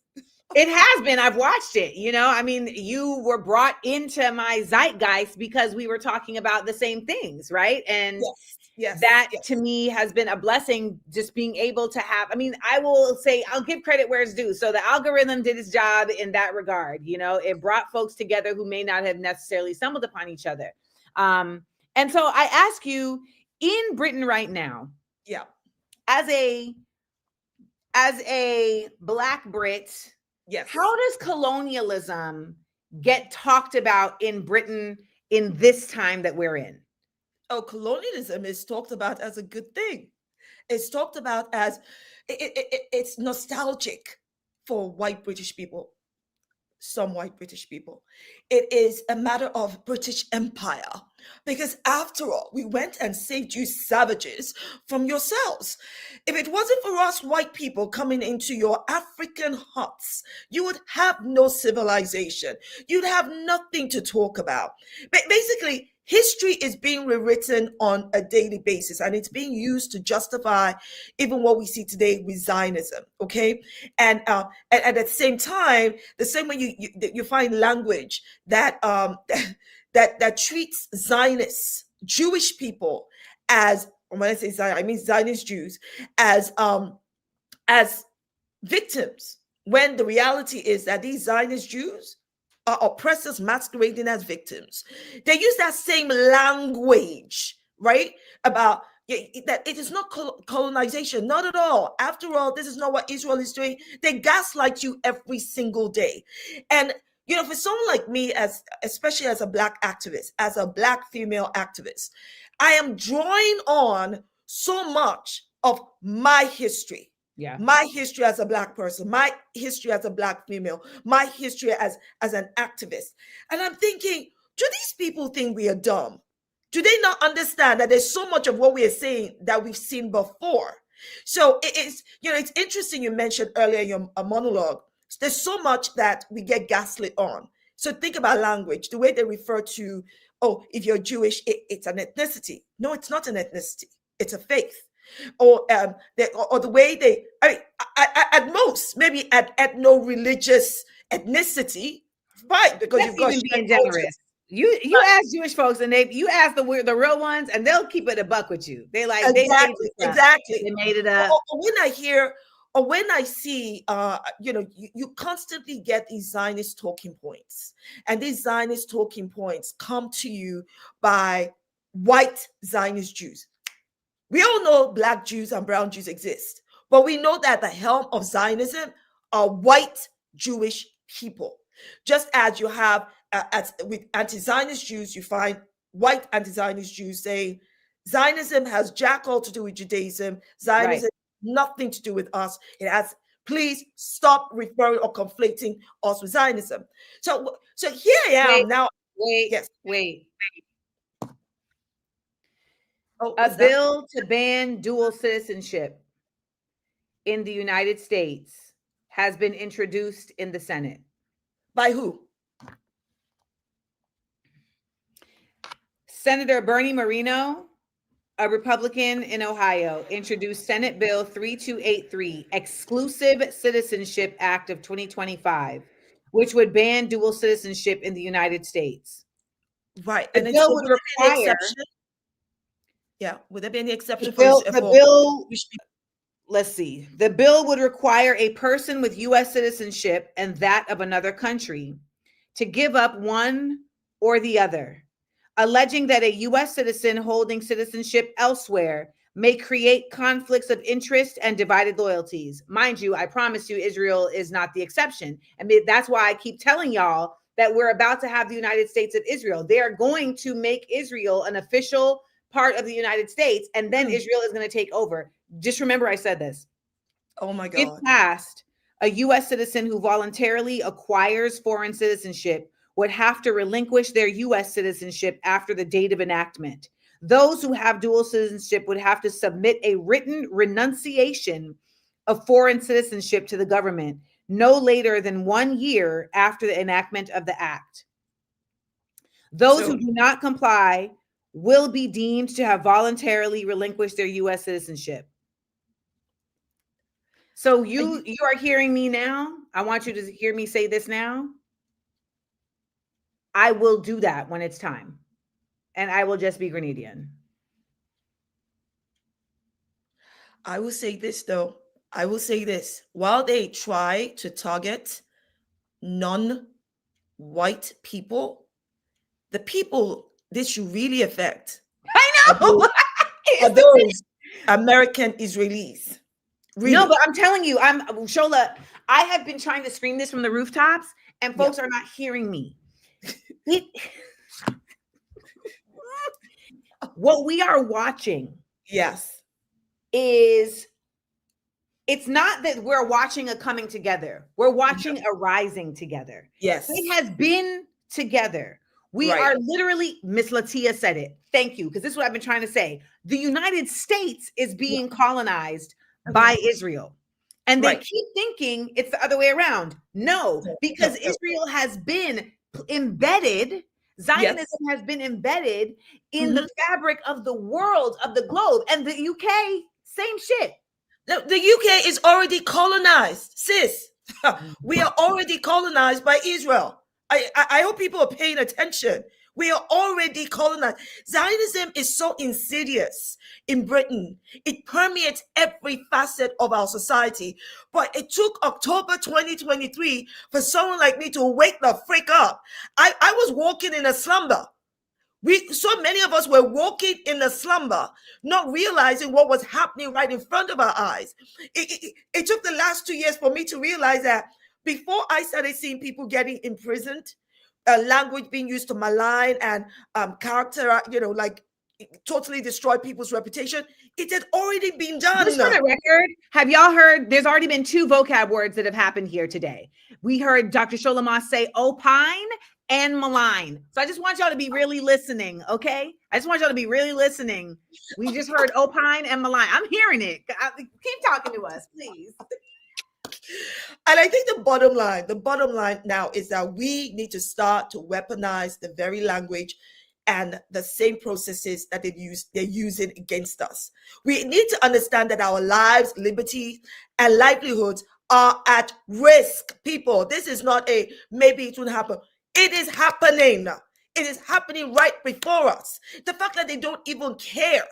They don't care. They're doing it blatantly. This is a problem. That's why I said earlier about the language being used. Think about it. Everything we fought for. I mean, look at how they refer to anti-Semitism as racism. You said earlier about how Judaism is not ethnicity. And when I tell people anti-Semitism is not racism, they're like, I said, no, use the brain God gave you. Let's process. Let's process this. Anti-Semitism is an expression of hate in its own right. In its own right. It is equally as heinous as racism. It is not the same thing. It coexists with racism. It intersects with racism, but it is not the same thing. Because if you accept that Jews are not a race, they're not a race. They were never a race. I don't care what Hitler said and how he tried to use that against them. When in God's world, the what Hitler have to say about Jews now become a reference point to prove something. I mean, what are you talking about, you people? Not you, Amanda, those people. No, when people Jews say you people, I race. know you're not talking about me. Jews are not a race. So you have white Jews, you have black Jews, you have brown Jews. Now, within this ethno-religious ethnicity, let's just say, right? White Jews can and have been racist to black and brown Jews. That's because the system of white supremacy is very separate from everything else that is going on. So they can do that. Black and brown Jews can't be racist to white Jewish people. It doesn't work that way. So when you now claim that anti-Semitism is racism, what you're actually doing is denying a real injustice of racial injustice that is born by those who genuinely experience it. And when you do that, when you start calling anti-Semitism racism, you know who benefits from that? White people. Because in what world are white people experiencing racism? How? I mean, does anti-white prejudice exist? Absolutely. That's not racism. Called me a racist this morning. Oh, sweetie, they call me that all the time. Before 8:30 a.m. and she's in California. You up at 5:30? You know? And sometimes you have to go, some people are just willfully ignorant. And Zionists use this. They use this to say, well, now you're being racist to me. And I'm like, I know anti-Semitism is not racism. Anti-Semitism is anti-Semitism in its own right. And if you think about it, when I say you got a white Jewish person, black and brown Jewish people, when they talk about anti-Semitism, have you noticed, Amanda, that they're really only talking about white Jews? Nobody talks about the anti-Semitism and racism that black and brown Jews experience. So black and brown Jewish people are experiencing two intersecting inequalities and racial injustices, and people have the caucastic audacity, the caucastic Zionicity. Very similar to homophobia. All they similar to homophobia. The problem here is that they use racism as a catch-all phrase for everything. So as far as I'm concerned, all you're doing is empowering the very people who already oppress black and brown people. So white Jewish people, black and brown Jewish people will all experience anti-Semitism. But the only one whose pain of anti-Semitism is ever acknowledged or addressed are white Jewish people. White Jewish people do not experience freaking racism. Black and brown Jewish people do. So when you come to a country like the UK and Britain, and everything you do is then immediately couched, anytime you speak out against Zionism or you speak out against Israel, it's immediately couched as racism. You have to ask yourself why. Because these white people they're not dumb. They understand the struggle that black and brown people, especially black people have endured in racism. And what they want to do is co-opt that struggle, not experience the struggle, but co-opt it so they can benefit from it. And so when someone like me says, hell to the frick no, I'm against anti-Semitism, I will use my voice and every fiber of my being to fight anti-Semitism because I don't need to be Jewish to do so. But hell no, am I going to sit here and say, oh, anti-Semitism is racism? It's not. I can see that it is not. The same thing applies to Islamophobia. Amanda, just think about it. I know some people, many people that I respect and like, they say Islamophobia is racism. I'm like, no, it's not. Islamophobia is its own heinous expression of hate. It is as heinous as racism. It coexists with racism. It intersects with racism, but they're not the same freaking thing. White Muslims, as an example, white, black, and brown Muslims will all experience Islamophobia. But white Muslims do not experience racism. Black and brown Muslims experience Islamophobia and racism. People, and I'm speaking English, not Latin or Swahili. That word "and" tells you they're two different things. But we live. Okay. So now what? Right? Because my thing is we're at an inflection point, Dr. Shola, where the ignorance is so deeply outweighed by the power. And so even the people who, it'd be one thing if we had an informed populace that simply just felt powerless, but we have an ignorant populace. Exactly. Right? That also feels powerless. Like someone, someone asked the question, Adrian asked the question, are the countries so used to being colonized that we just don't fight back? Oh, no. This is where we get it wrong. Okay. America was once upon a time colonized by Britain, but we know that it has way surpassed its former colonizer, right? Yeah. Britain, unless you want to talk about the Romans, let's just talk in the last how many 100 years. These countries are not used to being colonized. They are the colonizers. So what is happening here is not colonization as we understand it, the way they went to Africa, South America, and colonization 2.0. It's the colonizer colonizing the colonizer. It's colonizer on colonizer violence. This is literally sets of people, white supremacy, in conjunction with Jewish supremacy, working together. Yes. To dominate the world. That is it. That is what is happening here. Because if you look across Europe, Germany. We're talking about, strong countries and strong economies here that support Israel, right? And support the United States. And some of them are just, whatever Trump says, whatever America says, we kowtow. These countries that are meant to be strong in their own right, they're all shivering like chicken-livered cowards. Not a single one of them is saying anything. Because, why? Because they are part of the system. So the people being colonized, or they're attempting to colonize, are people like us. Black, brown, white people who are against genocide, who are against colonization, who are against Zionism, who are against white supremacy, who are against Jewish supremacy, who are against everything that we know would make our world rotten. Those are the people they're trying to colonize. They want to normalize the very things that our ancestors fought against, be them black ancestors, white ancestors, brown ancestors, the kind of thing that we're still fighting today. They want to make it legal, legitimate. They want it to be clear, just like you said about Israel. Israel is part and parcel of the United States of America. But like me, I'm sure millions of people like me are only just realizing, oh my God, we did not know that before October 2023. I did not know before October 2023 that my country, the UK, is being colonized by Israel. I had no idea that Israel had my politicians, people that we thought we were democratically elected, in their freaking pockets. I mean, this is what I'm talking about. I want to pause you real quick because something annoyed me. Okay. And I know you don't mind stuff like that. So someone here said ableism never gets enough time in these conversations. First of all, the conversation isn't even an hour long. We haven't even been talking for an hour. So let's start there. Second of all, y'all be applying ableism to everything under the sun. Okay. Third of all, let me just say this.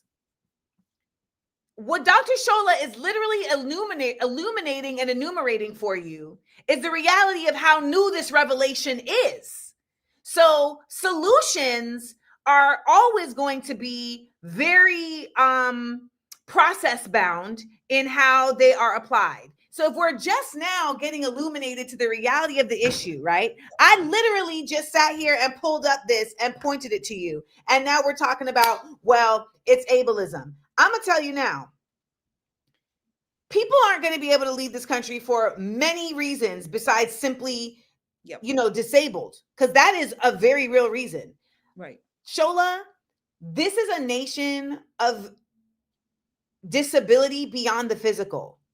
The disability is also emotional, and it is also mental, because the psychological operations that have been happening on our internal wiring have been so consistent and immense that there will be studies. If the earth lasts long enough for people to look back, they will literally come back and say, oh my gosh, this entire had been mentally brainwashed.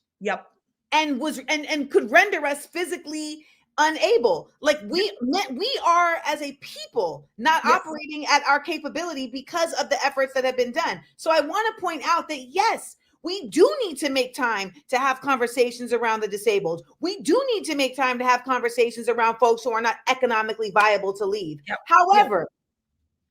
However, we are right now simply at the inflection point of even just acknowledging what the real issue is in the first place. Exactly. And how, quite frankly, we are all being disempowered.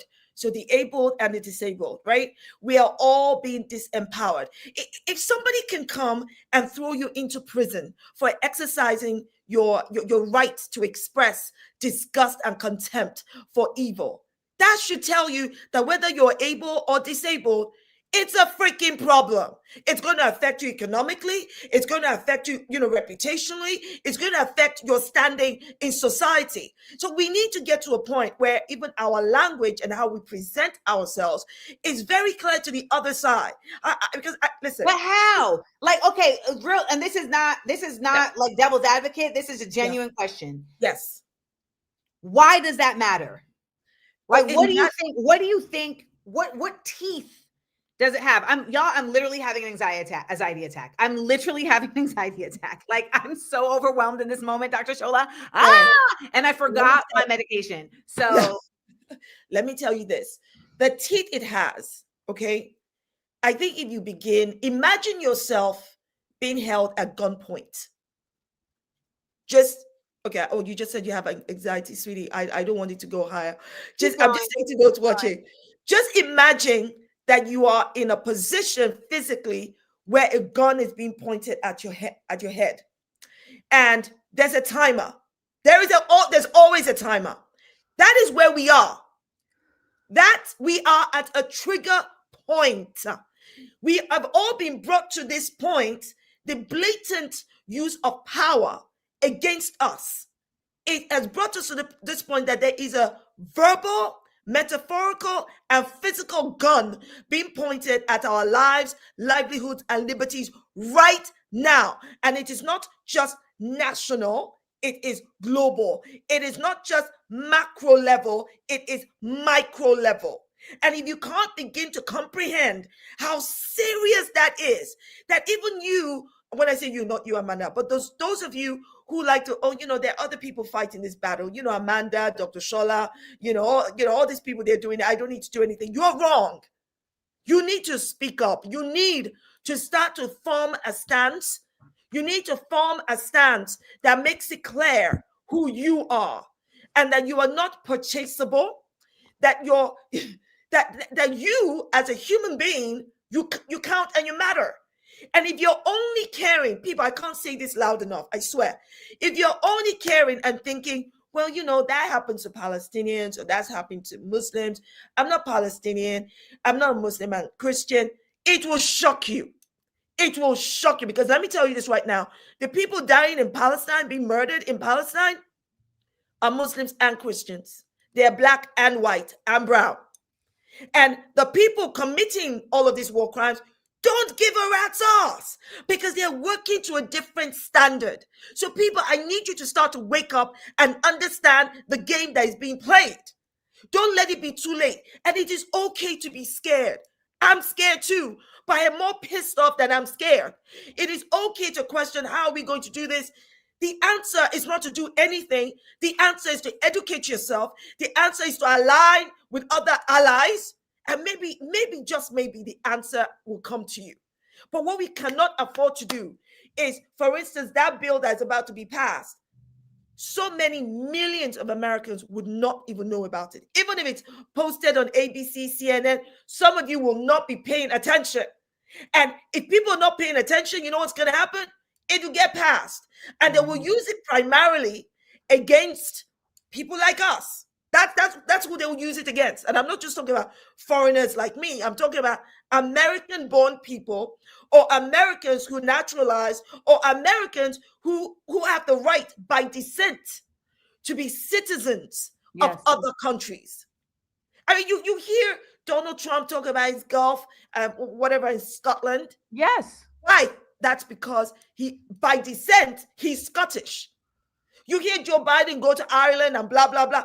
All of these things, when it comes to white people, it's always a totally different standard.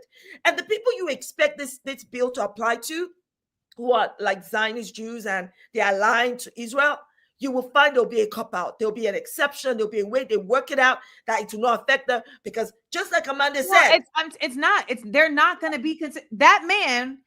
I want you to listen to what he said again. And so we are living in a time of miracles and unprecedented opportunities. And the challenge for us here, and with this I'll end because this is key. The challenge for us here is to leverage Israel's successes into our successes and our victories here, because we are one people. That part.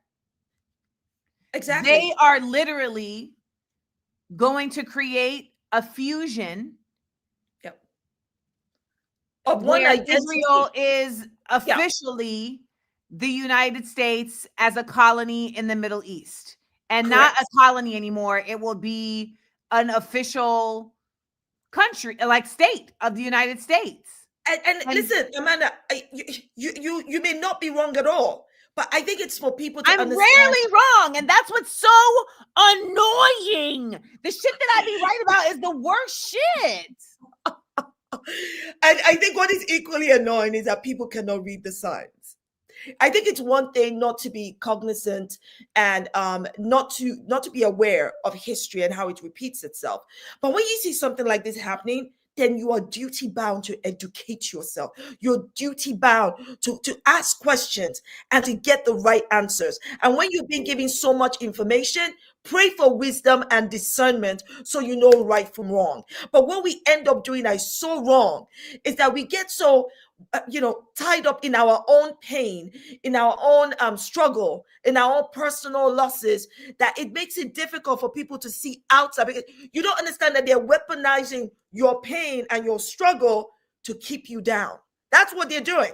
And I think sometimes when people see people like you, Amanda, and say myself, and they think, oh, look at them, they sound very strong, very confident, but you don't see us when we're like, oh my God, what do I do now? I'm on the floor. I am literally on the floor in a hotel room right now. Look now, at that. will I be up tomorrow? Yes. Because I only allow myself 24 hours of panic. I started doing that in 2005. Yeah. You got 24 hours of panic. And whatever you do in that 24 hours, cry, run, go punch something, eat ice cream, retail therapy, and then send it back. But you get 24 hours and then you got to figure it the fuck out. I think that is so important. That is so important. And this is why, for instance, when we said, okay, let's have a conversation about what it is to be Black, for instance, in Britain. What does that mean? What does it mean to be a marginalized, part of a marginalized group in a country that you belong to? How, if people don't understand, this is what is going to happen. This is exactly what's going to happen. We're going to end up asking ourselves, what is it like to be you? No longer about whether you're Black, brown, or white. You'll be defined by something else. Yes. Whether you're Zionist or anti-Zionist, whether you're genocidal or anti-genocide, whether you're pro-colonization, we will all be defined by something else. But the root of it will be the same. Because when you Amanda, when you reach down, thought, okay, I thought about a question. What is it like to be Black in Britain? And I thought to myself, to be Black in Britain is to be British and told you are not. To be Black in Britain is to be rooted in your heritage and told that what shapes the sum of you would be nothing without white people. To be Black in Britain is to have the white knee of white supremacy on your Black necks and told by the governments who are meant to serve and protect you that Britain is not institutionally and systemically racist. To be Black in Britain is to have your history, your presence and contributions in Britain, both present and historical, to be denied, questioned, or minimized. To be Black in Britain, ladies and gentlemen, is to be denied your lived experiences and having to justify why you also belong. To be Black in Britain is to have your Black identity constantly maligned, misrepresented, marginalized, commoditized, and criminalized. To be Black in Britain is to suffer the violence of white supremacy, both visibly and invisibly, verbal and physical, and then go completely ignored in plain view. To be Black in Britain is to fight so hard for economic, racial, cultural, and social justice, only for the people to benefit most from it, from every step of progress, to be white. And if we are not careful, we are getting to a stage now where it is not just, as I said, to be Black, or to be brown, or to be Muslim, or even to be Jewish. We're getting to a point where this, inflection you're talking about, Amanda, is taking us to a whole new level of evil. It's going to be the marriage between supremacy, fascism, Nazism, and all of these other things that people fought so hard to no longer exist. And when that is already happening, quite frankly, it is already happening because it's been legitimized in our houses of parliament. We have a political prostitute for Prime Minister Keir Starmer, who's a freaking Zionist. He just jumps from one place to another. I was gonna say, you know what it is? He's not even a Zionist. He's an opportunist, right? He's both.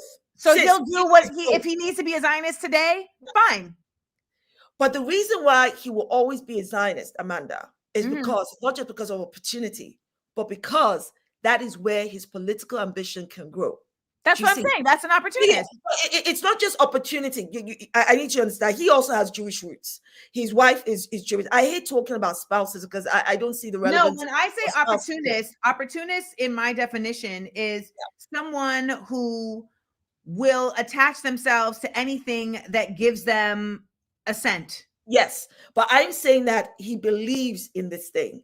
This is not a good person. He believes in Zionism because whether you're weaponizing Zionism for political opportunity or wealth is not that different from you going, oh well, it doesn't affect me badly, or I'm going to be part of this group of people. And that is where we also suffer as Black people in these scenarios. Yes. Because then they have tokenized Black people who absolutely justify the evil that is being enforced and imposed on other Black and brown people. Then we get tokenized, ladies and gentlemen, Christians. As much as I hold Zionist Jews in contempt, I hold Zionist Christians in deeper contempt. As a Christian, I consider them to be far worse and evil, quite frankly, because you're literally taking the Bible, taking Jesus Christ, taking God, and weaponizing the very thing that is meant to bring salvation. You're weaponizing it as oppression. Yep. And you're using all of these dumbass, willful, ignorant ideology, all because, it's called Israel. Let me tell you something.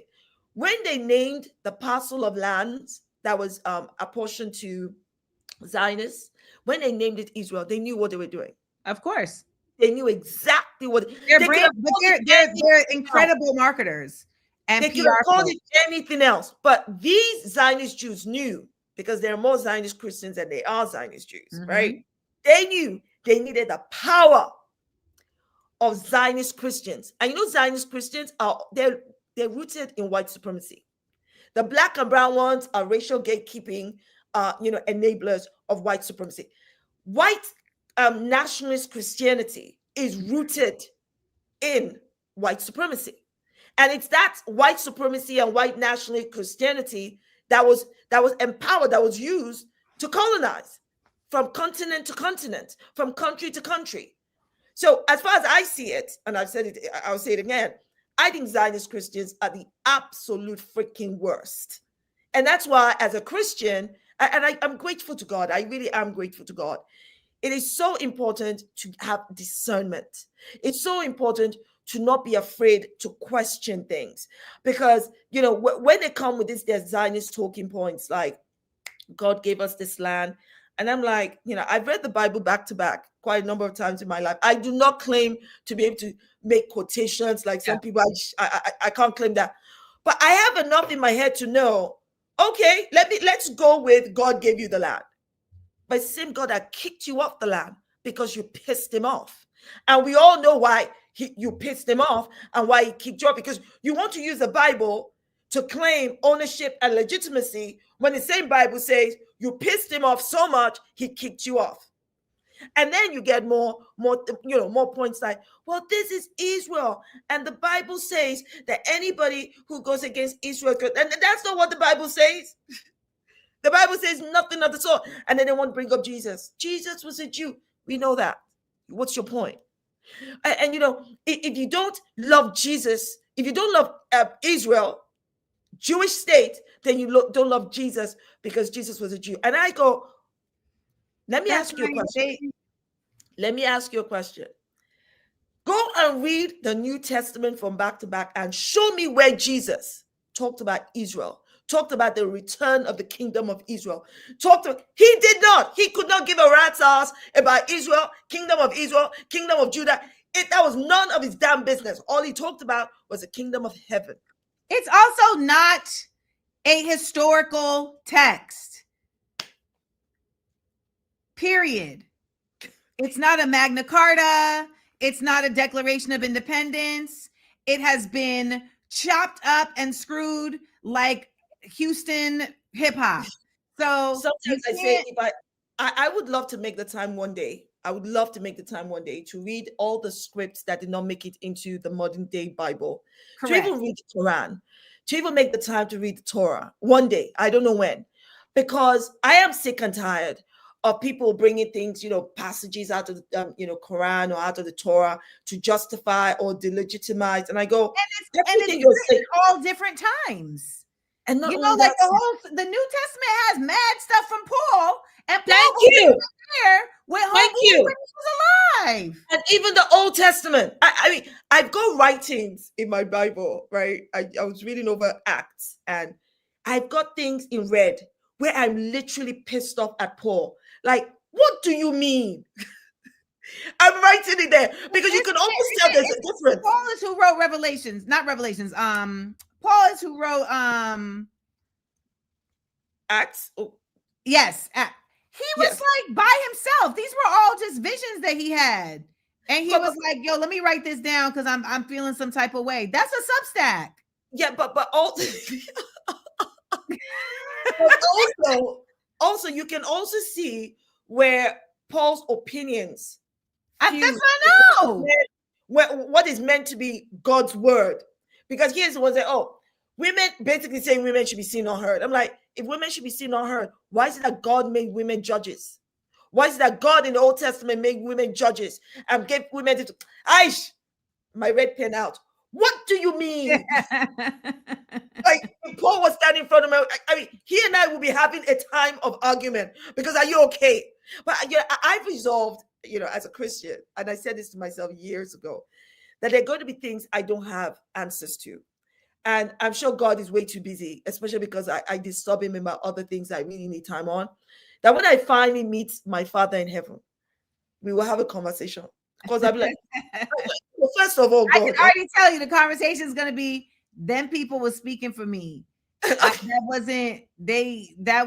was just talking for me. There was a game of operator. They was taking messages. You know what it is? You know what a lot of the Bible is? A lot of the Bible is how when you leave a voice note and then you have to tell the person, yo, I did voice text. So the translation may be off. Like, that's really what it be. Is God talking I think sometimes, which is why when I talk to folks and they interpreting it, when you read a text, you read a text wherever you at. So Moses read the text where he was on the mountain. He was like, this what it says to me. I don't know if Moses would have read that the same way where he not on the mountain. I know. But this is why maturity, and when I say maturity, I don't mean age. Maturity in growth as a human in your relationship matters. For the longest time, I'm grateful to God for this. At some point in my journey in life, I began to understand the difference between Christianity as a religion and Christianity as a relationship with God. So I don't do religion. I do not have time for religion because for me, religion is burdensome. My spirit rejects it. You can't. Your brain. You're too smart. You're too intellectual, Shola. You can't. I don't know about being smart. What I do know is you can't because you know that it's being used to manipulate you. So you can't. Your brain won't even let you be that. So you're like, no, I think. But this is where I think my God comes in, because He has fashioned me differently, so that my very spirit goes. That doesn't. Let me tell you. Let me explain something to you. When I go to church, when I'm in church, and the pastor is preaching, and Peter said, and John said, and Jesus said, automatically in my mind, I'm going, all right, but what's that got to do with me? Explain it to my immediately, because I already know what Jesus said, what Paul said. I understand. I can read the Bible. What I need is to break it down in a way that can help me live my life, not just get from point A to point B, not just survive, but to thrive. And to me, that is where the essence and authenticity of the Bible comes in, where you are learning and you're growing. One day you learn something from a particular text, and the next day you learn a different thing from the same particular text. That for me is growth with God. And to me, that is where I'm like, God, thank you. But now that I understand the difference between religion as as man-made and relationship with you, with God. Please help me stick with you and not fall into the trap of religiosity. Because so let me tell you, this brings us back to the question I asked you about language, because what you're really describing is how the spirit communicated through language speaks to your spirit, right? Yes. And I can say that I've experienced that not from the Bible, but through other texts. I've experienced that through the lyrics of Bob Marley. I've experienced that through The Alchemist by Paulo Coelho. Like, I've experienced that through Parable of the Sower. So it's and I've been talking a lot lately about how like there is something unique about humans and the writing. It's not just communicating, it's the writing. There is no other animal that writes, right? And we often talk about, our uniqueness as humans is in civilization. No, it's not. Like, other animals have civilizations. They have ways that they exist that are civilized. So it's the writing. And what you're saying about our language and how we are referring to ourselves as having power, I want to piggyback on that and say it can't simply just be in our language verbally, but we have to be writing on walls, in books, online, everywhere. Like, we have to be making physical record of our existence in our own words. But we also, Amanda, if I can add to that, we need to be birthing. And when I say birthing, I don't just mean, pushing a child out of your, punani. That's not what I'm just talking about. I'm talking about you birthing that dream, you birthing that vision that can have impact on one person, 10 people, 1,000, 10,000, 100,000, 1 million. And it is through that people will get that inspiration and aspiration, because something will trigger something in them that speaks to their spirit about the kind of change and the kind of contribution they can make. To me, it's amazing how on social media, I come across people I have never met in my entire life, but I connect with them in a way that I've not connected with those that I see every day. That's something. Or I might connect with a language or text or a word of wisdom. Somebody else, and I see it as wisdom. I go, wow, where have you been all my life? I mean, I'm literally saying this to somebody after. It could be a man or woman. I don't care. I'm like, where have you been all my life? And I think this is why I said, look, we are duty bound to educate ourselves. And education does not necessarily mean you need to read up on everything. Some of us are not great with reading, not because you can't read, but because you find it boring. Don't read, watch.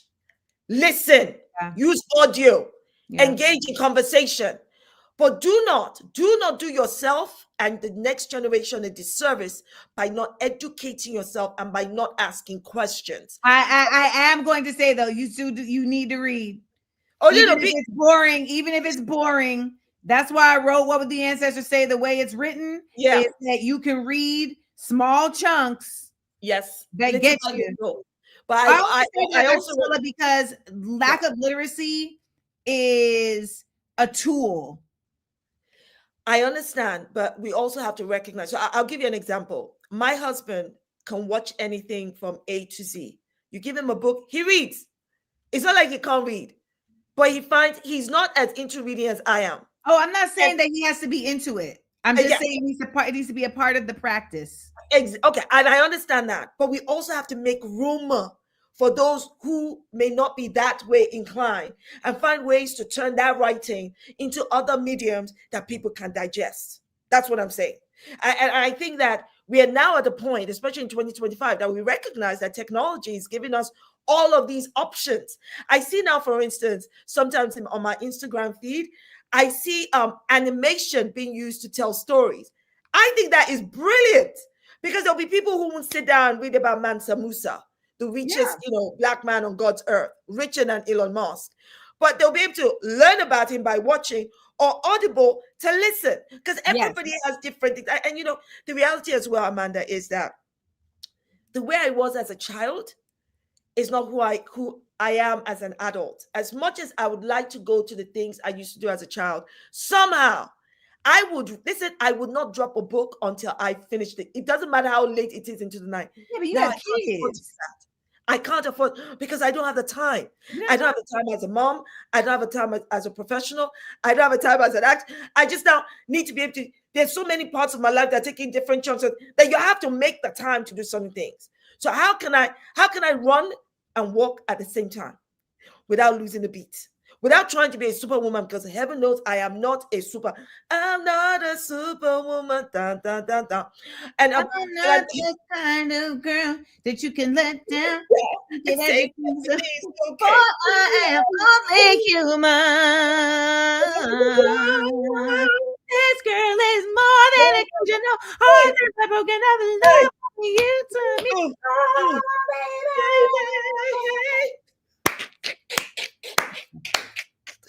Oh my word!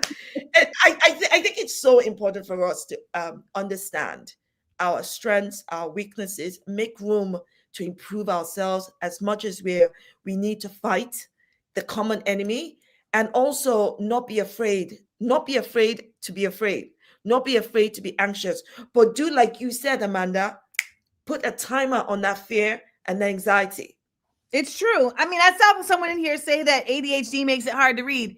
Listen, I can only read 3 pages at a time. I'm not I didn't say it's easy. Read a whole book, yeah. Yeah, I didn't say it's easy. I read 3 pages and I'm like, woo. Well, gotta go do something else. Exactly. I'm just saying that, you know, even if it's an article or something, like it becomes an exercise that y'all have to practice because we're so out of practice.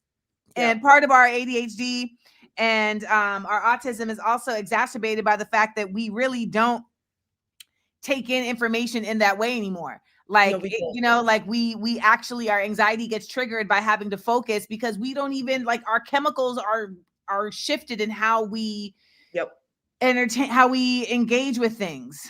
But I did have a question. Someone asked a question before we go. Because I do have to go to Baltimore. Someone said, what? Oh, I guess I didn't start it. Well, basically someone asked, like, well, what are your suggestions for people who can't leave the country? And whether you're in England or the US, I'm pretty sure it's the same, but I'm curious your thoughts. Right. Okay. So when you say you can't leave the country, it almost suggests that you want to. Okay. Well, no, yeah, like how I was like, you know, I really believe that we are reaching an inflection point, and if you are anti-Zionist, it will become criminal for you to exist here, and it will become incredibly dangerous for you to exist here. And if you are not able to immigrate somewhere else, then what do you do? Okay, I think there are 2 things here. There are some countries that you can get citizenship, you know, from. I think there are ways to it. I don't know. I've heard some people become citizens of. No, people don't have money, Dr. Shola. People don't have money. I don't know if you know this. Here in the United States, no one has money. Exactly. Okay. So my thing would be this. If we're perfectly honest, my thing would be this. Unless you choose to go work and live somewhere and get a working visa so you can just be out of the country, the reality is this, that we cannot afford to leave our countries in the hands of these people, because then nothing will change. I'm not asking you to sacrifice your life, or I am saying that I think if you are staying and you are there, you have to be prepared for some of the worst things. I don't want you to lose your life. I think that now is the time for you to start your preparation. So if you do want to leave and you're able to get a working visa somewhere else, fine. If you have no choice but to stay, then you need to start to arm yourself with knowledge, arm yourself with the right circles, arm yourself with power. And that power starts with how you engage in your community, in your society. Don't leave it to other people to do. So it doesn't matter if you're from a small town in Minnesota, which Trump was just saying about, Somalians. If there's nothing that exists, create it. Start to create a subset community of people that you can recognize who are like, okay, this is who you can go to for legal, for accounting, for this. You need to have a circle of people around you that you can trust. And then when I say trust, I don't mean, oh my God, I'm giving you my life. That's not what I mean. I mean people who are like-minded, people who, you know, are also engaged and knowledgeable in things that you are not knowledgeable and engaged on. So start to widen your circle. And can I just say to you, let me just say to you people, that it is important for you not to limit yourself. It's bad enough that they've limited you by their perception. So you could be Black, brown, you could be Muslim, you could be part of a marginalized group that is already limited by the perception of those in power. Remove that limitation from your mind and broaden your horizon. Start to make new friends. Start to understand things you did not understand. And I'll tell you this, as I've grown older. I recently turned 50. I know I don't look it, but we do try. Happy birthday. But one of the things I've learned in my own journey is to unpick my learning. People, it will shock you how much I did not realize I had internalized from white supremacy, from ignorance, from things I was exposed to as a child, or growing up as a teenager, or because I just never made the time. Which is why it took the last 2 years for me to unpick my learning about things that I took for granted. Okay, right. Whether it's about Zionism. I lived in a world, let me just tell you, I lived in a world at my grand age of 48 when October 7th happened. I lived in a world where I thought good overcomes evil. Eventually the right thing will happen. We have the right people. Only for all of that to come crashing down around my ears. I know. There are times that I almost take a pillow and I want to scream into it. I do that. Throw my remote control at the TV screen, but the only reason stopping me is because there's a cost of living crisis and I can't afford to buy a new one. So you end up just managing your own expectations. I'm like, where have I been living? What have I been doing? I thought I was making, I thought I was making impact. But how could I possibly have been making any kind of impact if I didn't even know about ABC? I remember recently, I think it was this year, that there was a documentary on Channel 4, which is a British channel. And they talked about, this documentary was about the far rights against Asian people, against Bangladeshi, Pakistani people in Britain. Amanda, the focus of this documentary was about the murder of some of these Asian people in Britain. By the time I finished watching it, I was aghast at my own ignorance. I was ashamed that I never heard. I know. These Asian brothers were murdered by these far-right people. I had never heard about it. I was so mad at myself. That's me watching the documentary. Yeah, but this is what I'm talking about. I have a duty to go learn about what I don't know. I don't even know what I don't know. That is how bad it is. The media is used to erase history. The media is used to dictate to us what we should know, what we should care about. I've started questioning every media source that I have, because I'm like, why are you telling me about this, but you're not telling me about that? Because, of course, I have broadened where I get my sources from. And so my thinking, this is what I tell my kids.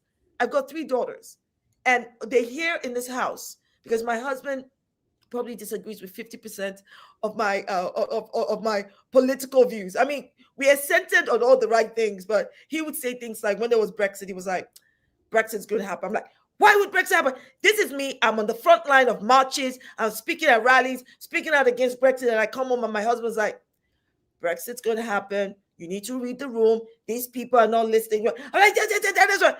And he turned out to be right. Then there was the whole Trump and Hillary Clinton election. I'm like, nobody in their right mind will vote for Trump. No, blah, blah, blah. He just looked at me and went, Trump is going to win. How can you? And here I am out in protest. I was one of the co-organizers of Women's March. No, you can't do it. And my husband turned out to be right. Do you know what my daughter said to me? Let me tell you what my daughters said to me. They said, Mommy, you're very passionate. That's very good. But Daddy was right. No!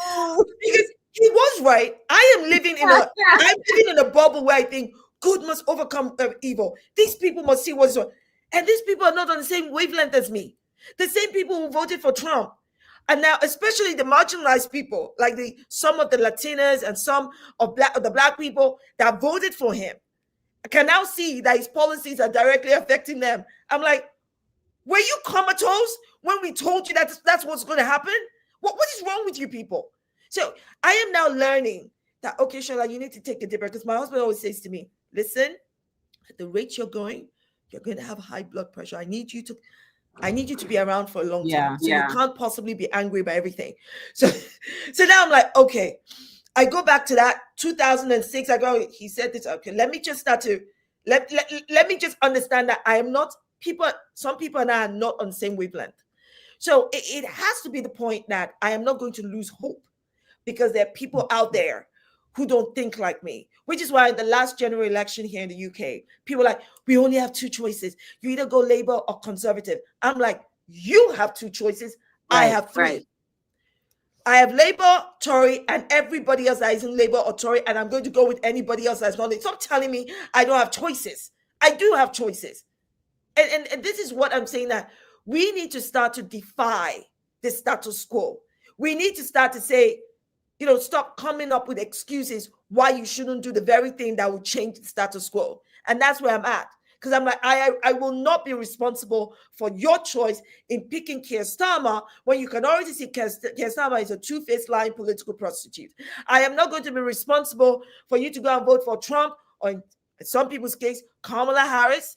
And I'm like, to me, she's showing her true colors. I do not see a difference between genocidal Trump and genocidal Kamala Harris. If she's standing, she's going to keep, harming Israel. Yeah. People don't want to listen. Oh, no, we can't vote for the Green Party. Well, come up with a viable alternative. Stop acting like the Republicans and Democrats are your only choice. The Democrats are controlled opposition. By now, but here's the thing. I used to really feel like voting was a necessary tool.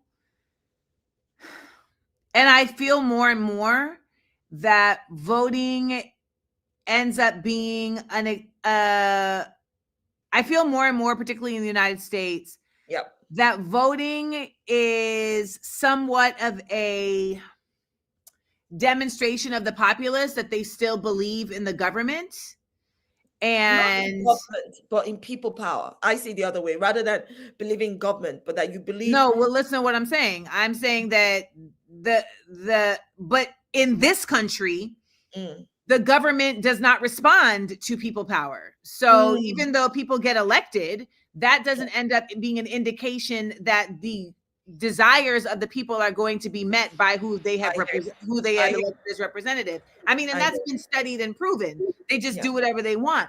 So I think at this point, there does end up being a very aligned attachment between voting as a actual, in the United States specifically. I can't speak about anywhere else. I can only speak about here because that's what I know, that here voting has become a way for the government to determine how much faith the populace has in them. That is a fact.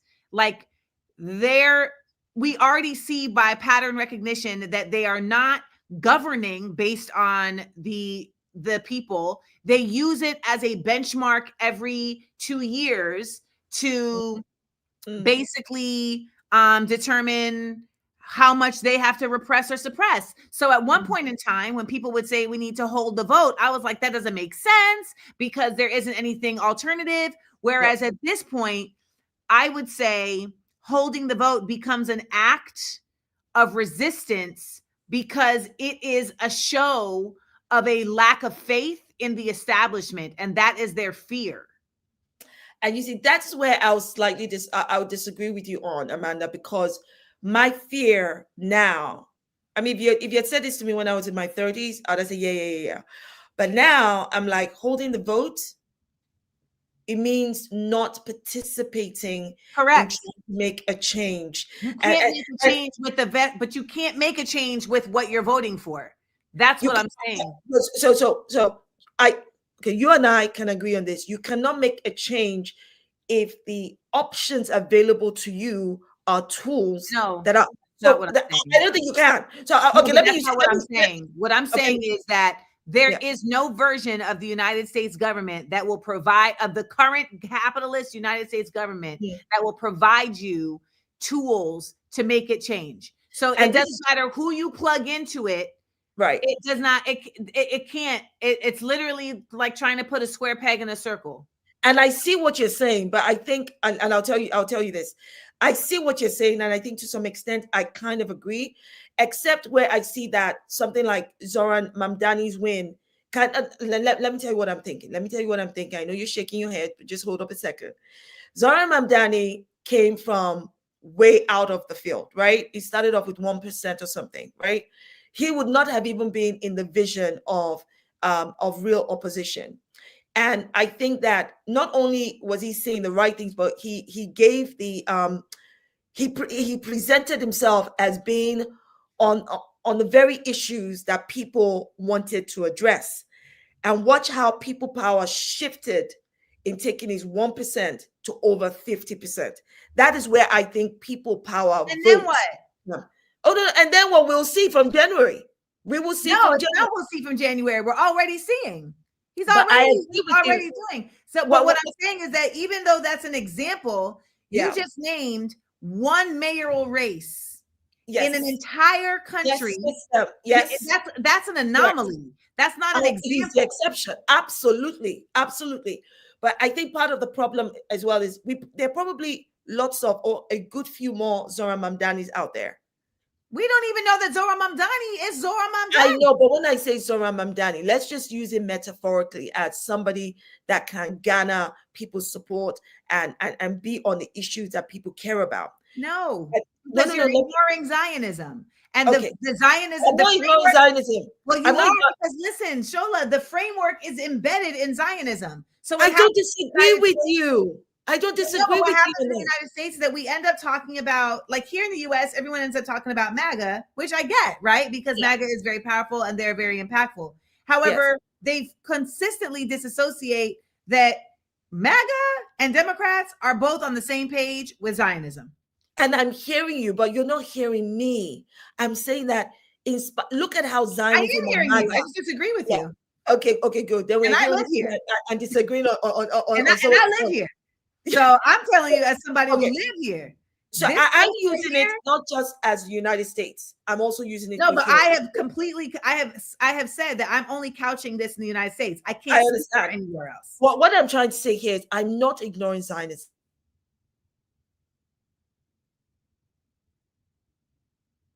Is she frozen? Or is it me? Am I frozen or is she frozen? Is she frozen or am I frozen? Damn. Well, she'll come back. Someone said, let's hear her point of view. We did hear her point of view. What I'm saying is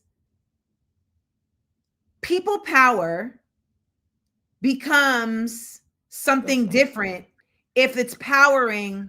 Oh, you unfroze. Okay, what were you saying? Okay. So what I'm trying to say is this.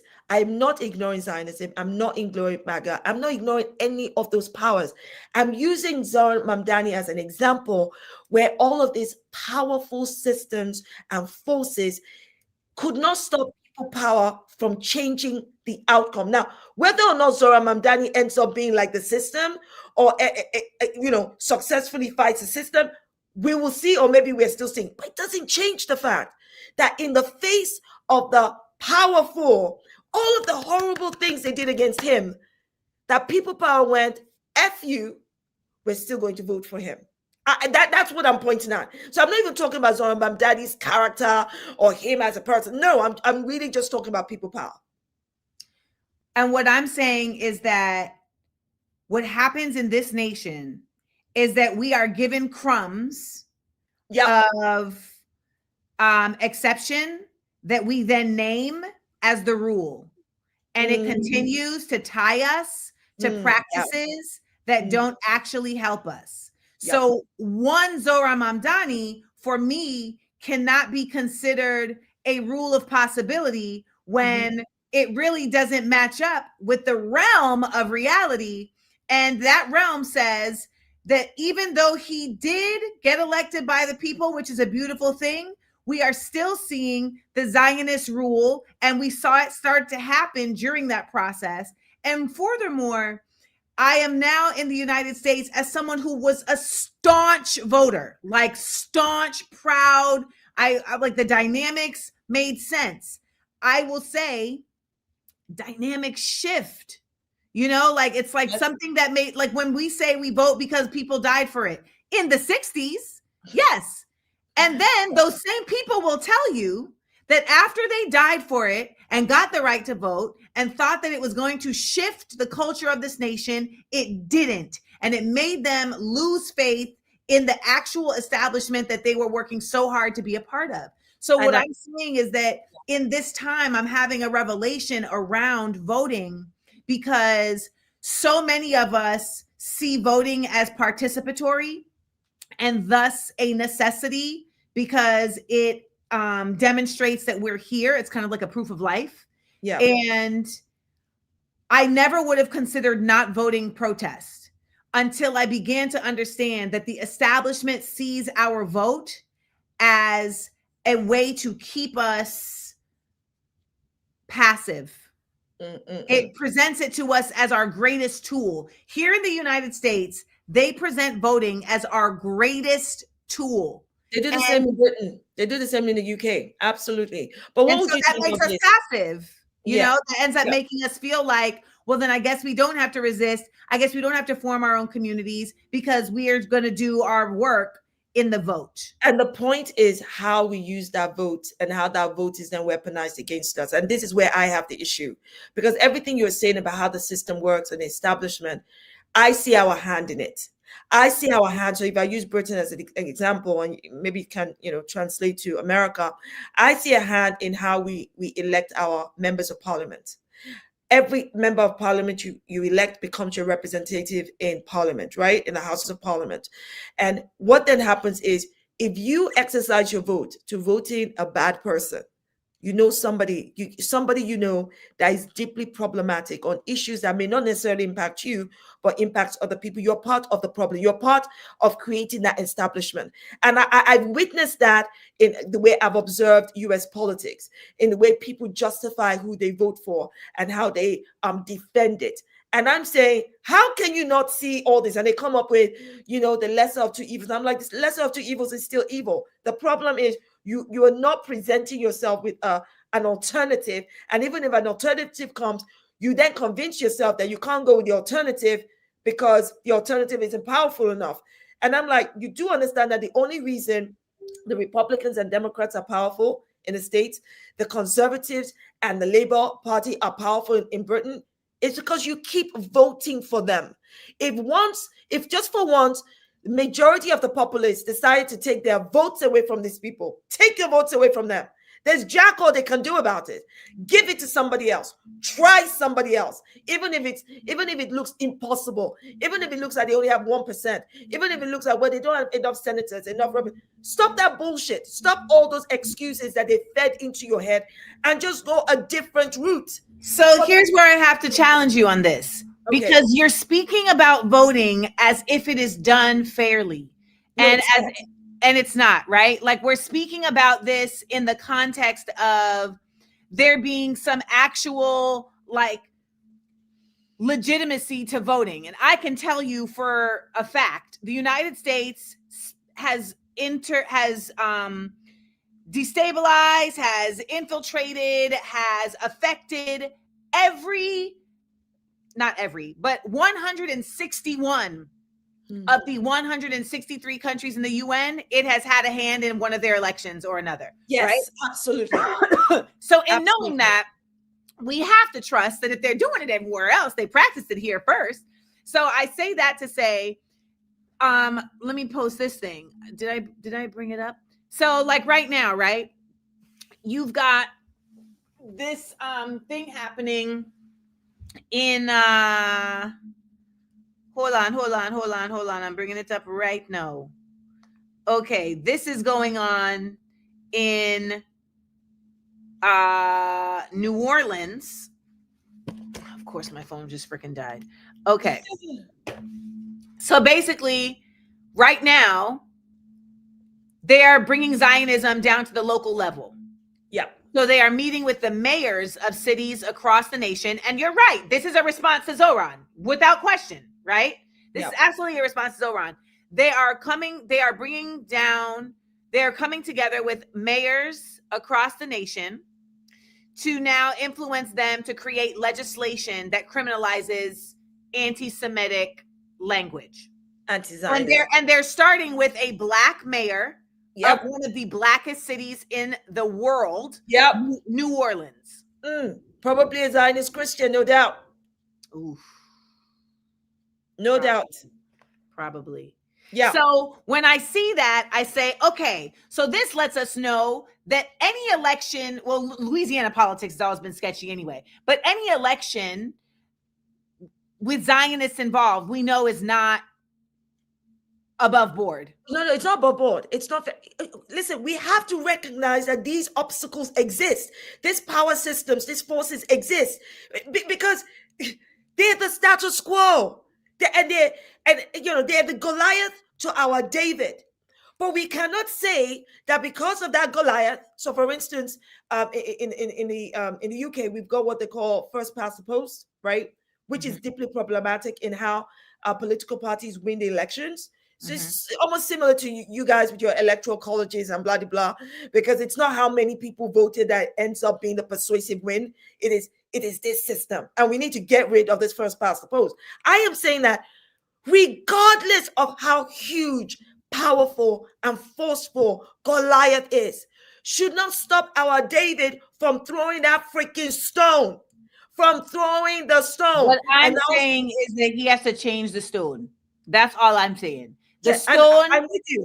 I'm with you. That's all I'm saying. At this point, the voting is not a stone. The voting is a cotton ball. That's all I'm saying. Whether it is voting or any other form, we need to still throw that stone. However that stone might manifest, it needs to be done. It must be done, or else nothing will change. All I'm saying is that we have to innovate the way that we are operating because it isn't working. Right. Because so if we've been doing we have to innovate the way we're operating. We have to birth a new method. Like you said, we have to be in a birthing time. We must match the innovation of these powerful forces. This is my thing. I feel like if the force, okay, so remember you were saying like they are David, right? So they're the Goliath. We are the David. They're Goliath. So okay, you know when you see a moving car and there's something on the car that is like stopping the car, right? Like it's preventing it from moving. The best way to get that thing off the car is to do what? Tell me. Stop. If you are driving and there's somebody chasing you, the best way to get them to stop is to stop. And so what I'm saying is that if we're dealing with something that's of a greater force, let me cut this person. Sorry, I have to block this person. If we're dealing with a greater force than what we can manage with force, then we have to judo and we have to use their force against them. I'm in agreement with you. So for instance, Amanda, the example you just gave now about how Zionists are going to the local level in response to Zoran, we need to be working at a freaking local level. We need to be raising. 1,000%. Yeah. So I'm saying that the same. So like someone else said right here, voting takes 5 minutes. Do that and everything else. What I'm trying to express is that our continued involvement in upholding the establishment with our participation continues to give it breath. Our continued involvement in upholding capitalism in the traditional way continues to give it breath. So you see people who are talking about how do we barter, right? Like I'm trying to do things very differently with how I run my mercantile, right? Because I'm trying to undermine the systems. And what I'm saying to y'all is I'm just floating the concept of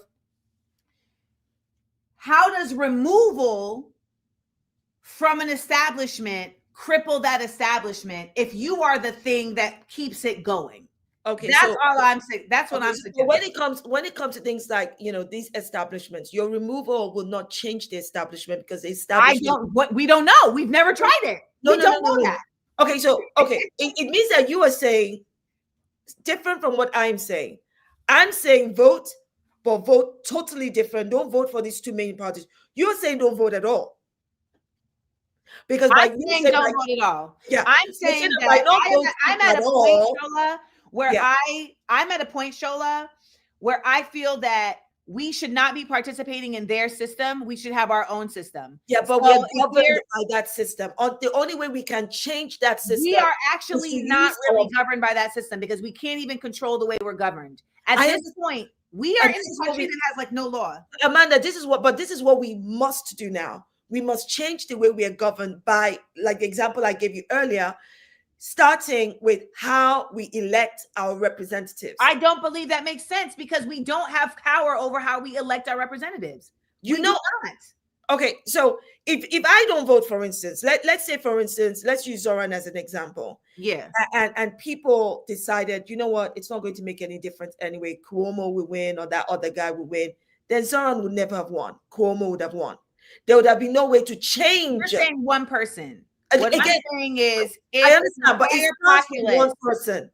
No, like you were saying yourself. Like I'm saying, like, if an entire populace is like, you know what, fuck y'all election, and we're going now. Let me say this: it's not just that. Like, I want to make that point too. Like, I'm not saying just not vote. What I'm saying is there's that, and then is, how are we shifting how we are engaging with those other systems in the same way, right? Like the systems that those votes control. And this is not something that happens like in the snap of a finger. But what all I'm suggesting is that the methodology of voting as the methodology of voting as an effective tool has yet to be proven in a long-standing and real way. Like, ultimately, Zoran's been elected, but we're still like, he kept Jessica Tisch in position. He wants Hakeem Jeffries to be the Speaker of the House. He is rolling back his support of like the globalized the Intifada, etc. Like, you have some chick on here who is like, false Amanda, because she's very passionate about voting as a tool. And the reality is that voting as a tool is not, it is a tool. I do not consider it to be an effective tool at this point. And this is why I'm saying that, Amanda, what we need to do is find a way to use voting as a much more effective tool. We need to broaden our having a third party. No, not just a third party, but we need to widen our breadth of. Hold on, real quick. Hey, Amy, you got one more fucking comment before I remove you from here, because I don't know who the hell you think you're talking to. You got one more. What did she say? She's just in here talking to me like, have you door knocked? Do you know, like, the way that y'all be talking to me like I'm your little friend? I don't know who you think you're talking to. Ooh, Rolando already removed her.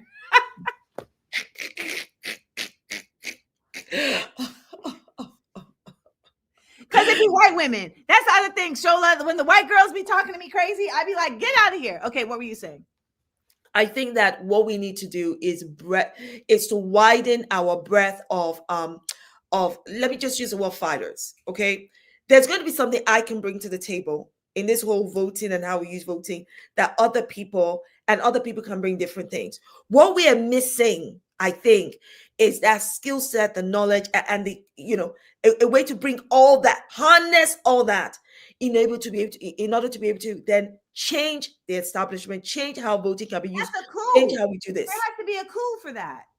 There has to be a coup. Look, a coup doesn't have to be military. Whether you call it resistance, a coup, whatever. It is clear to me and to you that we are at an existential point now that literally our lives, liberty, and livelihoods are at risk. So if you want to use the word coup, resistance, I don't care. Something needs to change. And that thing that needs to change, I'm definitely not advocating or endorsing for blood to shed. We don't need to do that. I am. But what I'm endorsing and advocating is we need to know what we can all bring to the table. The same way Zionists are now going to infiltrate, at the local level, we need to start working that local level. We need to understand. Listen, the way, Amanda, you are aware of what they're doing is when millions of people are not even aware. So how can you start to fight your enemy when you don't even understand or know what your enemy is You doing. can't. No, you can't. That's right. I mean, that's why political education, that's why I do this show for free. You know, like that's literally why my book talks are for free. You know, if you can buy a book, great. If you can't, like that's really why. However, and if you can what you're describing is reform, and that would educate you too. And yes, what you're describing though is reform, and reform will not. I'm not into reform. Amanda, I have zero tolerance. No, you are describing reform, love. I am not describing reform. You are, because ultimately you're saying you still want to work within a system. No. I don't want to work within the system. I want to change the system. But I also understand for me to change the system, sometimes I'm going to need somebody who's in the system, who is like me, who is ready to change something, and they can use their voices while we also build other things outside the system. I'm not going to do it. And I used to feel this way, but then I met the people in the system, the ones who I thought were like that.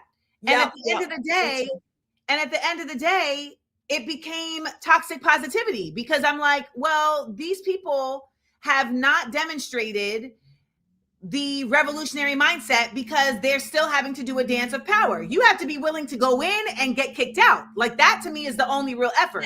But that's because progress takes time. So it actually doesn't take time. But when I say it takes time, let me land, sis. Let me land. When I say it takes time, it's because I am not looking for reform. I'm looking for revolution.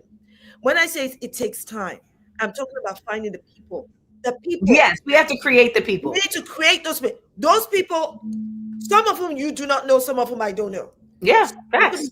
Somewhere in LA right now, who is the perfect candidate, but we don't know each other. That is where time comes in. And the moment all of these bits click, boom.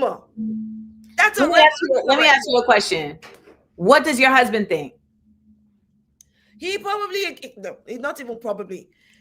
What he thinks generally is my view, my thoughts, what you and I are discussing now sounds really good, but he's more of a realist.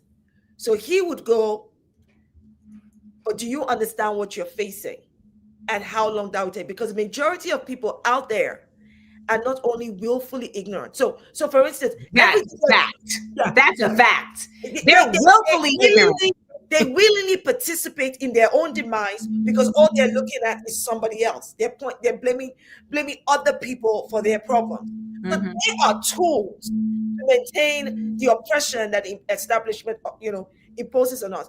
My husband is of the mind. His own is more like you need to pay attention to what those people are doing, because you and I talk about voting. Those people are probably more than you. There are probably more of them who are willing to come out to vote, willing to be weaponized as tools. While amongst us here, we are not even unified. Sometimes we're talking at cross purposes. We can't even get our acts together so that we can create a formidable force to create the revolution that we want to see. So that we end up working in silos. And when one of us gets crushed, there's no rising. There's no rising from different pockets to go, let's get them back up. Let's get them back up. It's crush or go down. That's it. That is the problem. That's part of because those on that side don't have that issue. They're so unified in their hate and bigotry, in their want of other people are the problem. Because the people on top of them, the elites, keep telling them, oh, you see that plate of cookie? Just one cookie, he wants to take it from you. While the person telling them that, like the hospital this world, have a plate. Now, they've got walls and buckets, houses full of cookies. And they refuse to share them. So to me, this is part of the problem. That those of us on this side find out for revolution and say we must do something, we're not even unified. Amongst us are people like, well, what you call her? Amanda. You need to be very careful with your language. Revolution can be. Are you mad? What else are you going to call it? It is a freaking revolution. While you're wasting your time police toning me, there are people who are dying of hunger, starvation, being discriminated against. They need a revolution, not freaking reform. Because reform is not going to save them. Reform is not going to change anything. Let me stop there. So the last thing I'll say, because I have to go.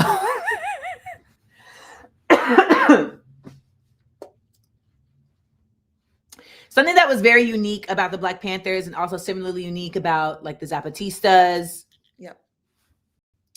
is they understood that they just needed to start. They didn't need necessarily everybody. They needed to provide another option, right? And so what I'm suggesting is that that other option has to be a completely other option. And that's not a political party. The other option has to be antithetical to the system that continues to oppress us. It cannot utilize that system, which is why NGOs in the United States end up becoming so problematic, because in order for them to operate, they end up having to use the actual system that creates the need for them. So right? what are you suggesting? What would be the antithetical if it's not a political party? What would it be? So, like for instance, the Black Panthers they started to become possibly a political party, but essentially they were the Black Panther Party for freedom and revolution. And so they were literally a community organization. Hamas also started the same way, by the way. They started as an organization that provided the community with what it needed. And it was a very easy way to identify what it needed because the government had not provided any of those things. So for instance, we just had a brother on earlier for 60-second headlines who talked about that he teaches in a school in Atlanta, and majority of the kids in his class don't have hygiene because they don't have parents that are able to care for them the way they need to for whatever reason, right? They are tired. They are often having to care for their children, for their younger siblings, and they all suffer from asthma by nature of smoke and having to breathe in smoke. And I can promise you, the people that are smoking around them are people who are suffering from stress and anxiety, and that's why they're smoking. So you end up providing the necessities that people require to be able to live in a comfortable way. The United States government, I can't speak for the UK, the United States government actively chooses not to require those things because they want you to have to depend on the government, right? They want that. As much as they try and say that's not what they want, their actions demonstrate something else. So what I'm saying is that we have organizations all throughout the United States that do fill these gaps, right? However, there really has to become more formalized methods around this that decidedly debunk or disassociate from the way these other systems are running. And a lot of that is going to have to happen starting in small towns, because in small towns, you know, it was fascinating. I was at a baby shower the other day and I live in a small town, and I was talking to some of the people there. Girl, they talking about the person who controls the water system, like who fixes the water tanks, by first name. And they're like, oh yeah, and he is also the head of the volunteer fire department and is also et cetera, et cetera. So you already have these towns that are quote unquote incorporated. So in the United States, towns are incorporated. They literally have to be a business. They operate as a business that pays taxes. So there's these things in place, Dr. Sholomos, that Mas Shogbamimu. You have to say the full thing, sis. When did the Shabami come into play? I feel like you never used to have that. I only knew you as Sholamas. Are you kidding me? That's my name. Okay, well, I only knew you as Sholamas. So Dr. Sholomos Shabamimu. Thank you. There are. But what I'm illuminating is that, first of all, we have templates here in the United States just because Black people were forced to do this, right? So before we were even allowed to be a part of the legislative process, we had to have, and we were segregated. We had literally created our own communities. Did they come and shut us down? Yes. But you, over time, like you said, in progress, you also learn, right? So it's like, okay, well, we didn't have a militarized element before. That's what we would need to have. Like, there's just, all I'm stating is that there is no version of harm reduction that's going to happen that's going to change anything. So I want to make that clear. I am very much about the fact that it's going to need blood. That's just the way things work. But I think what you just said, Amanda, is you're not coming close to what I would say when I said that what we need is to build a cohesive, more, a way to harness all of these, our superpowers. We just don't recognize what the superpowers are. There are people with skill sets, people in the right position, people like you and I, some of whom are probably watching and listening right now, but can't even, we're not identifying ourselves. We need to work in unity. So across the United States, in all of its different states, we need to start pulling together locally, then statewide, and then nationally. The more you pull all of these skill sets together, the more powerful you be in how you can work. How else are these Zionists and white supremacists able to function? It's not because they all are perfect people. It's because they work in one accord for one. They're unified on one thing and one thing only, which is supremacy. We need to get our act together on this side. So whether that's in the United Kingdom or United States, we need to start working local, gathering those people. Like you said with the Black Panther, meeting the needs of communities means that you end up meeting people, educating, having conversations, listening and hearing. Other people bring skill sets. People are already established in different walks of life. And those are the same people that you're going to need. I mean, let me use Zora Mamdani. Yeah, but I agree with you. I'm just saying that I don't consider voting to be, I consider that needing to happen as a complete turning their back to a system. And there has to be that, and it has to happen in a coordinated effort. That system, Amanda, that system that becomes a viable alternative that you want to discuss, that you want to happen. I think that in that progress to getting there, these communities of people who will then start connecting the dots must start to make that, must start to hit the establishment. Until we've created that alternative system. Hit it how? No. When we say hit it, and I mean right now, I could vote for somebody and have no power in what happens and who that person is or how they will function. My point is, the more there are people like us and we are growing people, so there could be another Zora Mamdani out there. I'm only using him as an example. Only as an example, not because he's perfect, just as an example, okay? There could be another Zora Mamdani out there who does not have the resource, who doesn't have the way to go to get. They won't let there be another Zora Mamdani is what I'm trying to say. Sorry? They won't let there be and another. That is why we must fight that, and we have more people like us in this establishment as we build the alternative you're talking about. We need to have more people like us. People like us don't go into establishment. I don't have any business in establishment because I'm ineffective in an establishment. But the establishment is what governs the food on your table, the clothes on your back, and the roof over your head. It doesn't have to be. It doesn't have to be. But and it the does. reason why it does is because we keep does. empowering it. Yes, but it does. So for instance. No, it does because we keep empowering it. Well, and I don't want us to keep empowering it, because right now, as an example, for the next, when's your next general election? 2028 or something, right? Well, we have midterms next year. Okay, you have midterms, so it's not going to change your president. The president is the least important part of all of this. I understand. My point is this: until you have your midterms, until you have your next general election, we are governed by the establishment as is, correct? So we need to start building, just like the Zionists are going to the local level and trying to recruit mayors and all of that. We need to start recruiting the mayors and people and representatives from council level to any other level. That's what we need to be doing. Because until this, I don't agree. I don't agree with you because the Zionists control the system. So you're trying to put people into a system that is controlled by a bigger force. So the only way to dismantle that system is to find its weakness and to also not keep giving it fuel. And that's the only logic I come up with. So we're going to agree to disagree. When we're going to agree to disagree, because when you find a weakness, when you do find a weakness in the establishment, you need people who are brave enough while you're still trying to bring this alternative thing, who are going to shed a light, who are going to strike the match that will set fire. It doesn't matter if it's a tiny fire. It doesn't matter if it's a small pebble or a small stone. The David that can throw that into the forehead of the Goliath. You still need them until this system you're talking about comes to pass. Have you ever seen that work? Sorry? Have you ever seen that work? I've not. Every time there's been a start of something, look at Africa as a continent. America goes in and kills them.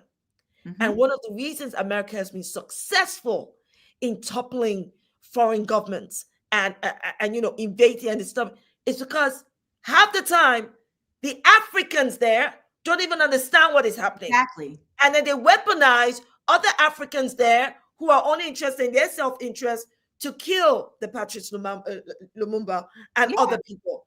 This is how we change things, by educating each other, by starting, not just information gathering, people gathering. Come here. You need to be educated. This is what they've done to your people. This is what they're doing to us. We need to change. We need to start doing that effectively. That's what I'm saying. Political education, but that's what we do here on this show. Yes, Like we have to build a populace that actually looks at the establishment. Unless there is an establishment that actually gives a damn about the populace, you have to build a populace that actually gives a damn about the populace. And we do not have that. Here in the United States, our populace treats the government like celebrity saviors. Yes. And so I see people in the chat who are like, well, this is, where we are right now. So we just have to deal with where we are right now. That is what has been being said forever. We just have to deal with whatever we are right now. There's quite honestly a very self-centered mindset.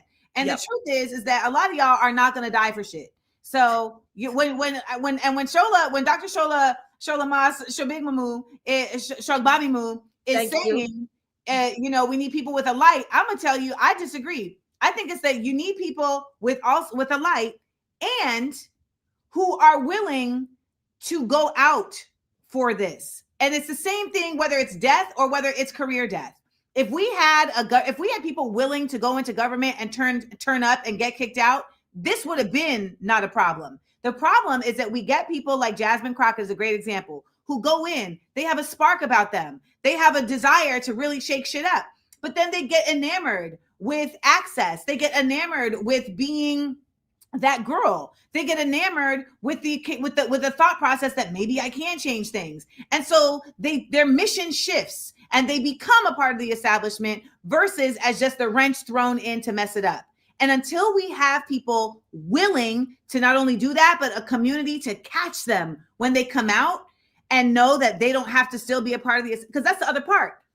If the community outside is still tethered to that establishment, and then when that person falls out, they're still not able to find their way. This is what happens with prison. People go into prison, they should be able to do their time and come back to society and live.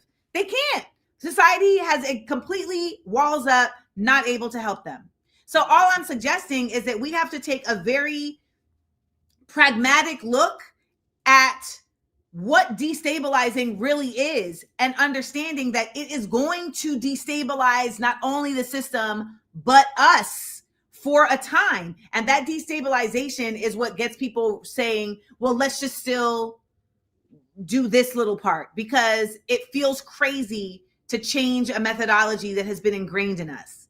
And with that, please tell people about the book. Because I do have to go. Okay. All right. You mean my book, This Is Why I Resist? Yes. So This Is Why I Resist is my conversation about the real issues we face, about the way our identity as Black people is constantly maligned, marginalized, commoditized, and criminalized. This is me saying I could not give a rat's ass. This is me saying every single time you bring this to me, this is what I'm going to do to you.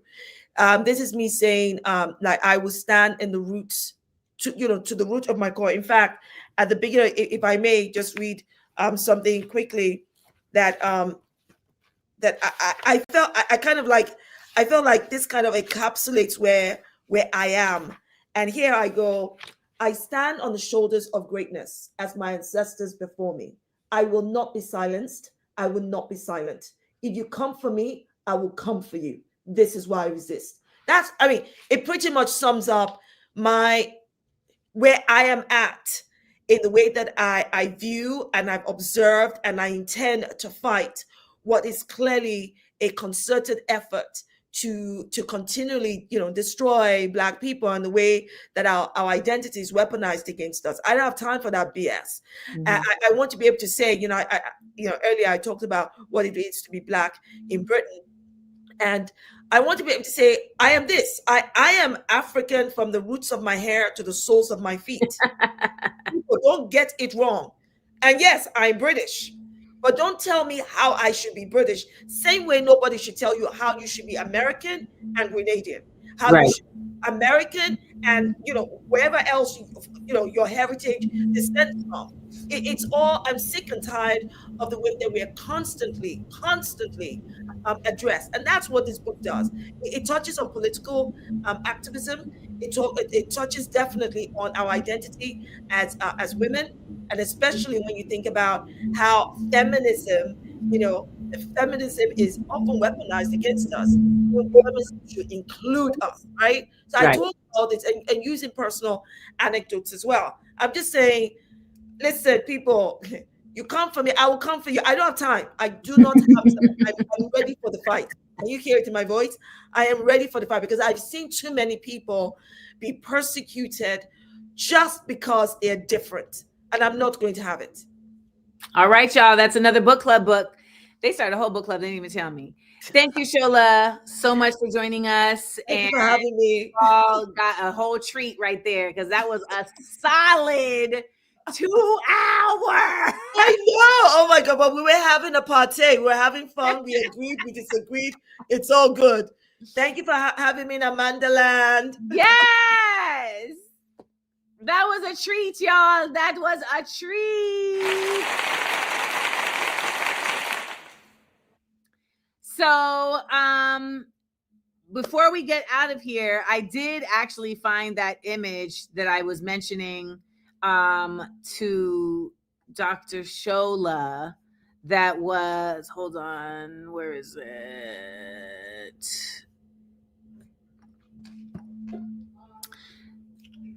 So, this is a real thing. You can read about it in Current Affairs Magazine, which is a journalistic resource that I support. And I hope that you guys can understand that, the conversation that Shola and I had, like, these are the types of discussions and debates that need to be had, like discourse, right? People who have the same values, but are looking at different routes to get there. And so often those conversations don't get to happen. You know what I mean? Like they end up becoming contentious, or they really just don't get to happen because people can't understand the difference between passion and actual like contempt. Like I'm not going to have that kind of conversation with someone like Angela Rye or Roland Martin because our values aren't the same, in my opinion. However, I know that Shola and I have the same values when it comes to a desire to be in resistance and to be in revolution. And so I really appreciate her willingness also to be in that conversation with me, because that wasn't even like the intention. Like that wasn't even like our plan to get into that. But that's where conversation goes. You take it there. And I'm so glad that you guys also got to be a part of that in the chat. And I also want to remind you that you don't have to agree today. Like these are the types of thought processes that simmer and that marinate within you, and that you get other ideas and other sparks or maybe revelations, etc., that come along and say, oh, well, maybe I did actually, maybe I don't agree with that, blah, blah, blah. Like these are the types of things that we don't allow ourselves to do a lot of times because we don't even have time to. But I hope that it was effortful for you, because it was definitely effortful for me. And I was having an epiphany while I was having the conversation, because to be quite honest, I'd never really said that out loud. I'd never really thought about the concept of what does not voting actually mean. And that's because all the people who would always say, oh, we should not vote, would never express to me what it actually demonstrates. What does not voting actually demonstrate? What is the action doing? What is it symbolizing, and what is it actualizing? And that is a thing that has always got to be attached to something that's being told to me to do. There has to be, what is the symbolism and what is the actualism behind it? And I feel like only now at this point have I come to truly understand, oh, that's what the symbolism and the actualism behind it. It is literally saying we are not participating. So then that means that the actualism has to be then what are you participating in instead? And that is where the community building is required. That is where the folks who are saying, well, damn, if I can't get out of this country, then what do I do? That is where you do. You do in what we were talking about throughout this whole conversation, which is identifying the ways in which you and your community are going to exist without the help of these places. The more that you can create sovereignty within this land is the only way that you're going to be able to shut shit down. And that is a very real thing. And it doesn't feel real because it hasn't been presented to you as a real option.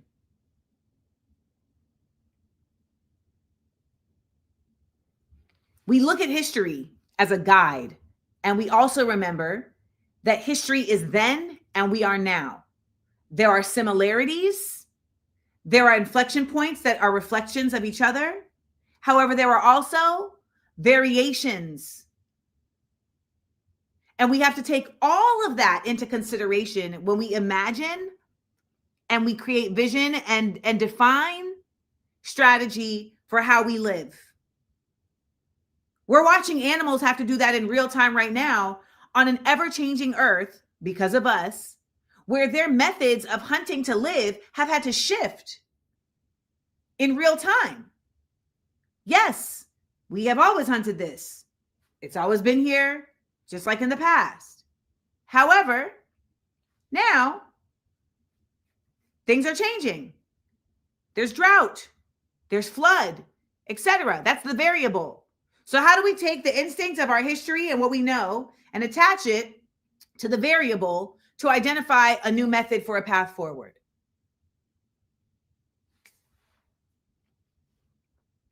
And that's the T. That's actually the public seals announcement. So let me just throw that up there right quick. PSA.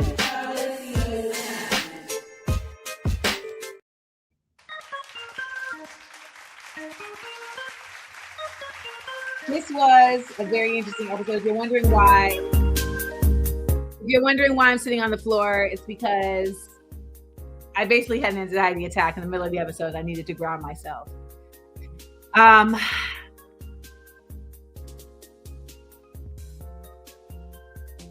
Just know that there is no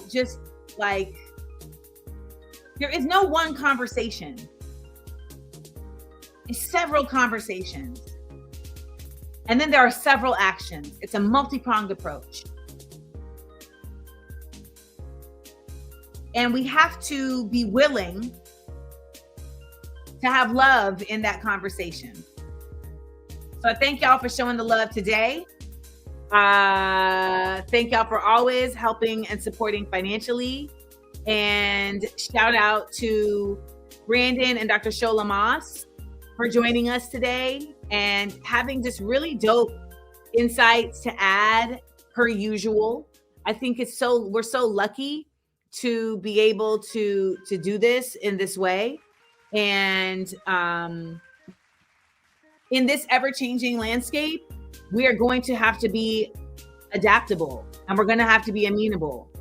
So in that regard, I would also like to encourage you to subscribe to my newsletter, because I am constantly aware that we are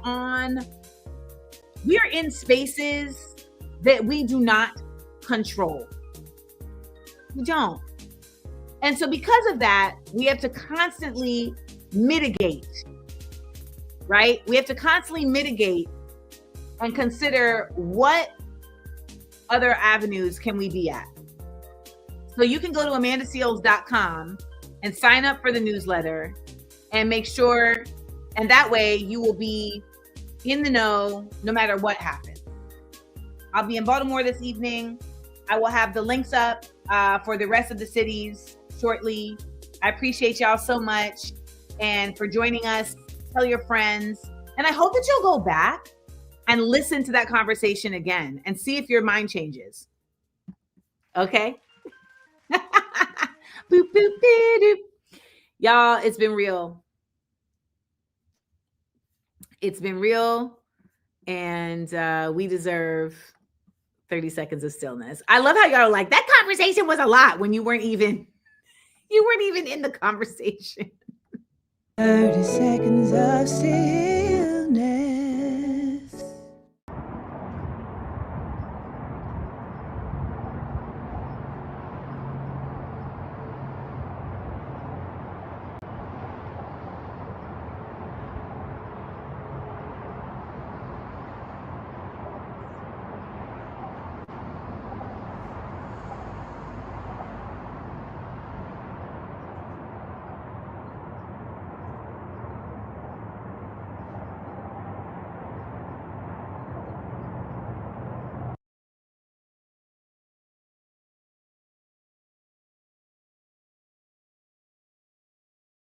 Amanda.